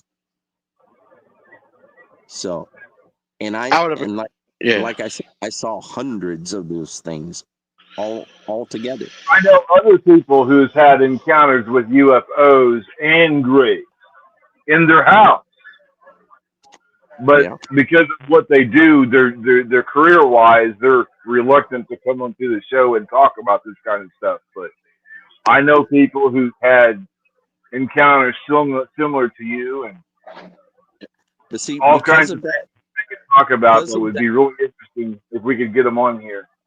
because Because of that experience is why I believe that the two are connected. I'm talking like demons and aliens. Harold, have you ever had any dreams of any pyramids? The pyramids, or you had any dreams where you were seeing the pyramids or you were in the pyramids? Have you had anything like that that you can No, remember? but I've always been fascinated by ancient Egyptian culture. So, I think they are tied to this. I don't, alien. I don't think they're from another planet. I think they're from maybe an interdimension. But whatever they are, I think they were here before we were. They had a civilization here, and then they moved. multiple people are encountering the same beings. And when they mention Jesus or they cry out to Jesus or they rebuke these things in Jesus' name, they leave. In every case where they're rebuked by Jesus, these things leave. Now, if they were another species from another planet, why does Jesus have that effect on them unless they're not who they're telling us they are? Right. I believe that they were here before us, and then something happened that made them move from here, which is they developed their technology to the point to where they discovered how to go interdimensional because their ancestors were able to do so. I have a theory. I have a theory for both of you. Just a theory. What do you think about this? So in the ancient texts, they talk about that the Egyptians talked about that these the Watchers, the fallen angels, is what we know them as. But they say that these gods came from the heavens, and then they set upon the pyramids, and they showed them how to make weapons, and everything that we have now has already been done once. And, nothing's new under the sun. So here's a theory. What if those were the fallen that came down? Because even the pyramids, the way they're designed and, the architecture it went into them, and even the stuff on the walls and stuff are things that we you look at it and you're like, man, that looks like cell phones. What if the reason they disappeared and the remnants we only have from them is because they're part of the fallen that was chained in hell and are awaiting judgment? They talk about it will be as in the days of Noah whenever our world ends. And this is just my theory. This is just a theory. And I'm thinking, what if this time they don't come from the heavens? What if they are going to come from the ground? And when I mean from the ground, I don't mean like from underground. I mean, what if our scientists are taking these Nephilim bodies that died in the flood that I believe, the mountains and some of the stuff, that's actually bodies and snakes and animals. What if they're actually taking the DNA from that stuff? And that is the stuff we're seeing right now, is the recreation of the fallen from the ground, and or what they have also caught in the cave systems. And our government now is taking that DNA. And what do they have to come back? They got to have a body, right? Look at the robots we're making right now. Wouldn't that be a perfect body for them to inhabit? And you've got, the brain. Scientists have now took a brain that they have made from stem cells. It is growing. It has produced its own 2 eyes. And they're talking about taking these brains and placing them inside of these robots, which will be self-thinking robots. Imagine that, and where that's coming from and where that's going to go. Terminator. That will be the end of days then. Oh, we're going to be so screwed, because they're going to decide, what? We really don't need these humans to exist. And if we do need the humans, maybe we'll do them like they did animals. Maybe we'll just farm them and eat them, right? Yeah. Kind of goes back to what was that story about the old witch that lived in the woods, Hansel and Gretel? You feed them and you feed them until you get them fat, and then you go to the other movie. What was it? The Crazies or whatever? Crawl all the way in the oven when you clean it,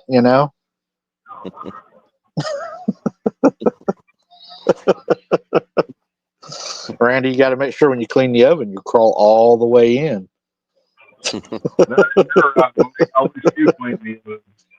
I'll stand back and close the lid when you crawl in there. Yeah, Candy was just missing, missing 411, missing 411. I mean, there's stuff on there that'll just blow your mind. David Pilatus, I've talked to Travis Carpenter, there is things going on. And I think now, like what Randy's mentioned and what Harold's mentioned, that the veil is thinning. And I don't, there was a guy said something the other night on TV I thought was really interesting. And he said, I don't know if the end of times is approaching faster than what we thought, or is there entities, and entities being demons or whatever in our government, that are doing things to hurry that up. And one guy said, why would they hurry up the downfall? Well, you're not really hurrying up the downfall. You're hurrying up these creatures having less and less rules on them to be able to engage us. How long until, Mike, it just gets worse and worse? The answer to that question is a 4-letter word. It starts with C. It ends with N. They're doing this intentionally to bring that upon, what you're talking about. Right. Yeah. If you do a deep dive into the C ending in N 4-letter word, what they're actually doing will bring upon the destruction of humankind. If you look at, never mind, I better not go into that here. But that's a rabbit. Right. I mean, you look at it, and he even talks about the planets, right? All the planets, Mercury, Venus, Earth, Mars, Saturn, Uranus. They're all named after a god, okay? those planets have been proven to have a metabolism. Anything that has a metabolism can host a spirit or a soul. Okay, so those celestial beings in Earth or in space right now, whatever was there have left their bodies, manifested on Earth, made Nephilim, and are chained in hell, if you get what I'm saying. I can't go a lot into it because it's not Patreon, but let's just say that the pyramids with the water running through them is proven to have a metabolism and an energy source to where something from out there could come down here and manifest, if that makes sense. Can we address the elephant in the room? There is something that's about to change our concept of everything we know, and it's called three-eyed atlas. Yeah. You guys need to start looking into that. Scientists one of them made a 17-degree turn. These objects are not comets. They're under intelligent control. This is going to change everything we know about our universe. And I think this is the reason why they've been disclosing the UFO information, because they had to, because they knew. Years ago, I remember hearing about a certain telescope named Lucifer, I think, or named after Lucifer, that a certain entity uses to look deep into space, and they can see fleets of UFOs coming.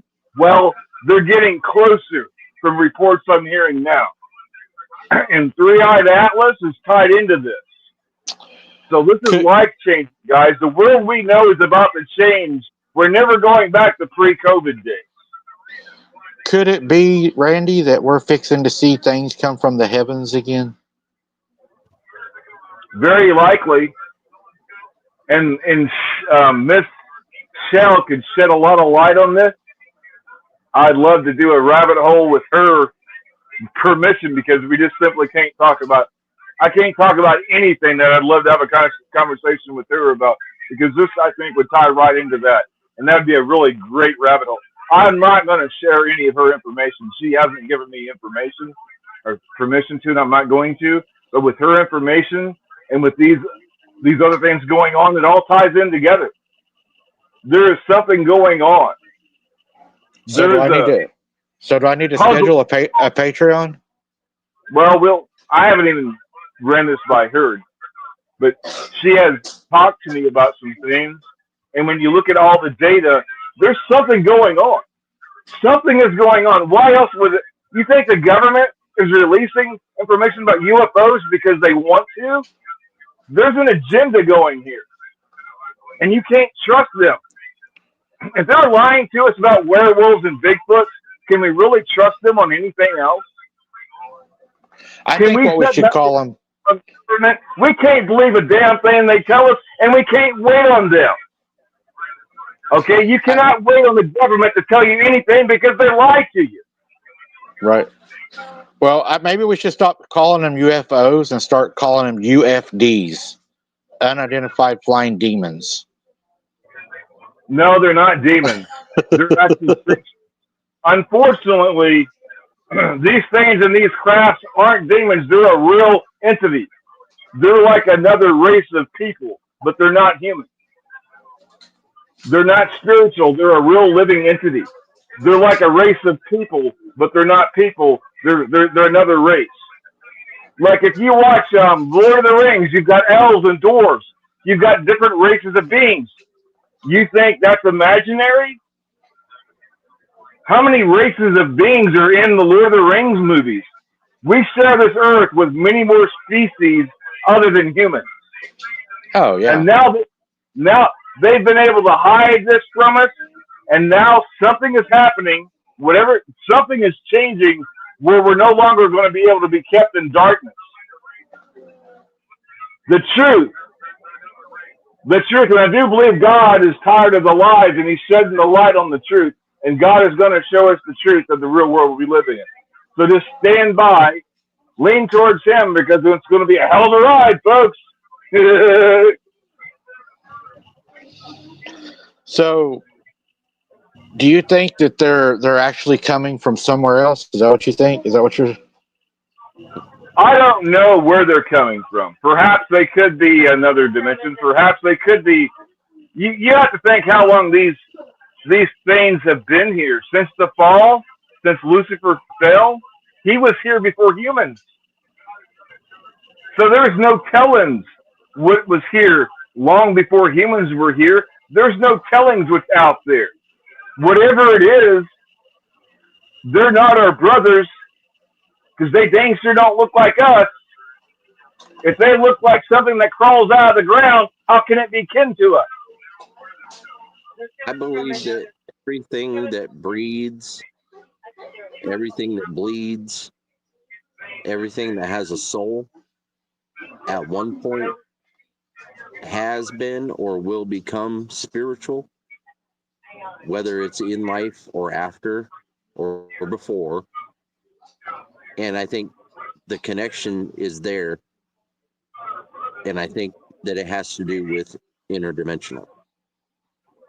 I think heaven and hell and the living earth are all one. They just have different portals.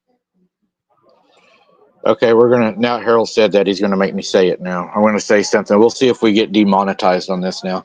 So there was a guy I listened to the other day, and he was he's a preacher, and they were talking about this thing coming toward Earth, and they asked him. They said, "What do you believe it is?" This is what he said: everything that's been coming down to Earth that has been taking stuff from our animals, our cows and stuff like that. We know that a cow can support human life up into 9 months. A cow's gestation period is 9 months. A cow's milk will support human life. A cow's blood, bovine blood, can be put into humans. So what would a demon need to be able to come back? They need a body, right? So if they're making bodies out of what they're taking from Earth, and they're making these false bodies, these gloves, if you will, he said, what did the Bible say about Lucifer and the demons? Where do they live? It doesn't just say they live on earth. It says they live on earth and in the air. The air is the heavens. So there is no telling what has been put together out there and is coming here, And that was the way he put it, that what is coming is going to be a demonic force that was created by the prince of the air, the liar, Satan.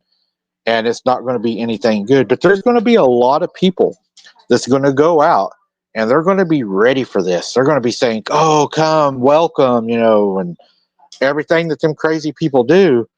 And yeah, they're going to come and they're going to welcome you and they'll take you for a ride if you want to go for a ride. I don't want to go for that ride, but I'm sure there will be a lot of people will take that ride. Look at War of the Worlds. Look what they did to the human bodies in that. Remember that? Yeah. They sprayed us all over the ground. That is, I watched that movie again the other night. I watched another movie the other night. It was pretty good. I don't know if you and Christy's watched it. I'm sure you probably have. Have you seen the Johnny Depp Sleepy Hollow? Yes. That was a pretty good movie. I just watched it the other night. That was pretty good. It's been a while since I've seen it, but yeah, I watched it. I hadn't seen it in forever. I think the little people might have got Randy. I hope not. I don't know. I went out, Harold, and if you take an IR, you have an IR now, don't you? Yeah. Have you noticed if you look at the sky, you can see a lot of weird stuff? Oh yeah. Yeah, you start seeing different actual prisms in the sky. It's weird. If you look at it with the naked eye, you're not going to see nothing, but you put that IR up, it's not just a play on light. It's something actually there. Right. And you look right at it, you look at it with your eyes, and then you put the screen right on it and back and forth, and you get to seeing that there's something there. And then after a while, you can actually see it without the screen. Yes. Do you remember the little things back when we were young, like the little stars and stuff? You would hold them under a light and then they would glow in the bedroom. Remember how they had kind of like that white glow, kind of that light glow? I see a lot of that go through the sky real fast when I'm looking through them. It's like, but they're not real high. They're not like way up. They're like, where the birds would fly, but they're just like real fast. You'll see them every now and then. I have no idea what that is. I don't know. There's a lot yet to be discovered, and every day it's something new, and it's always going to be that way. That's for sure. Well, Harold, I think we've picked your brain enough tonight. I'm sure CRJ's either fell asleep or wanting to go to sleep, or she's probably wanting to hang me from a tree. So tell everybody what you're going to be doing and what you're up to, how to find you, and everything about that, Harold. And we'll start walking our way out of here. All right. Well, y'all can find me here on YouTube, on Facebook, or TikTok. Mostly, I stream from YouTube and Twitch. You can find me OCST, Oklahoma Cryptids Search Team, on YouTube and Facebook, and just type in OCST on pretty much any other social media, and you'll probably run across me. We are planning on doing a boots on the ground from our new site soon. It's just we're also having to plan our upcoming wedding. So hopefully we'll be able to have our wedding where we scheduled it, because it's going to be in a national park. We have to find out, because it's in a private area, we have to find out whether or not that's going to be open for us. So if not, we're going to be getting married in our front yard. Hey, God will bless you wherever you do it, and congratulations to you too, for sure, for getting married. That's a big step. And everybody, go check out Harold. His link is right there on the screen.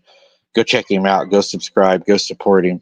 Harold, it's always a pleasure having you on the show, and I'm going to let you go hang out with Christy. She said she would like to do all three things to me in chat, so I better let you out of here before you end up missing by some unknown being.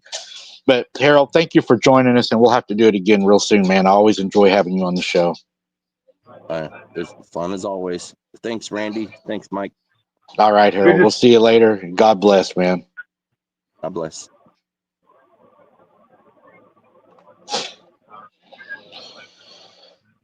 What's up, Randy? Awesome information. I enjoyed it. I think we're kicking October off really well. What do you think? Yeah, and this veil that I'm talking about that's dropping, I think, is attached to the Earth's the Earth's magnetic shielding. And I think as that is dropping and weakening, I think that is like the veil that's dropping. That's like some kind of protection that was up that protected us from seeing into the supernatural realm. And as this is weakening, I think people are having more encounters with the supernatural. Absolutely. It seems like I'm looking on social media. Used to, I couldn't find new stories every day, but it's like every day there's like new stuff happening. And I can't classify it because there's so much different supernatural happening. It's all over the spectrum, from UFOs to all kinds of different creature encounters. Everything seems like it's upticking. And it's like this is leading to some kind of conclusion. It's like right. The data is pointing that there's an event that's coming. Is what I'm reading the data.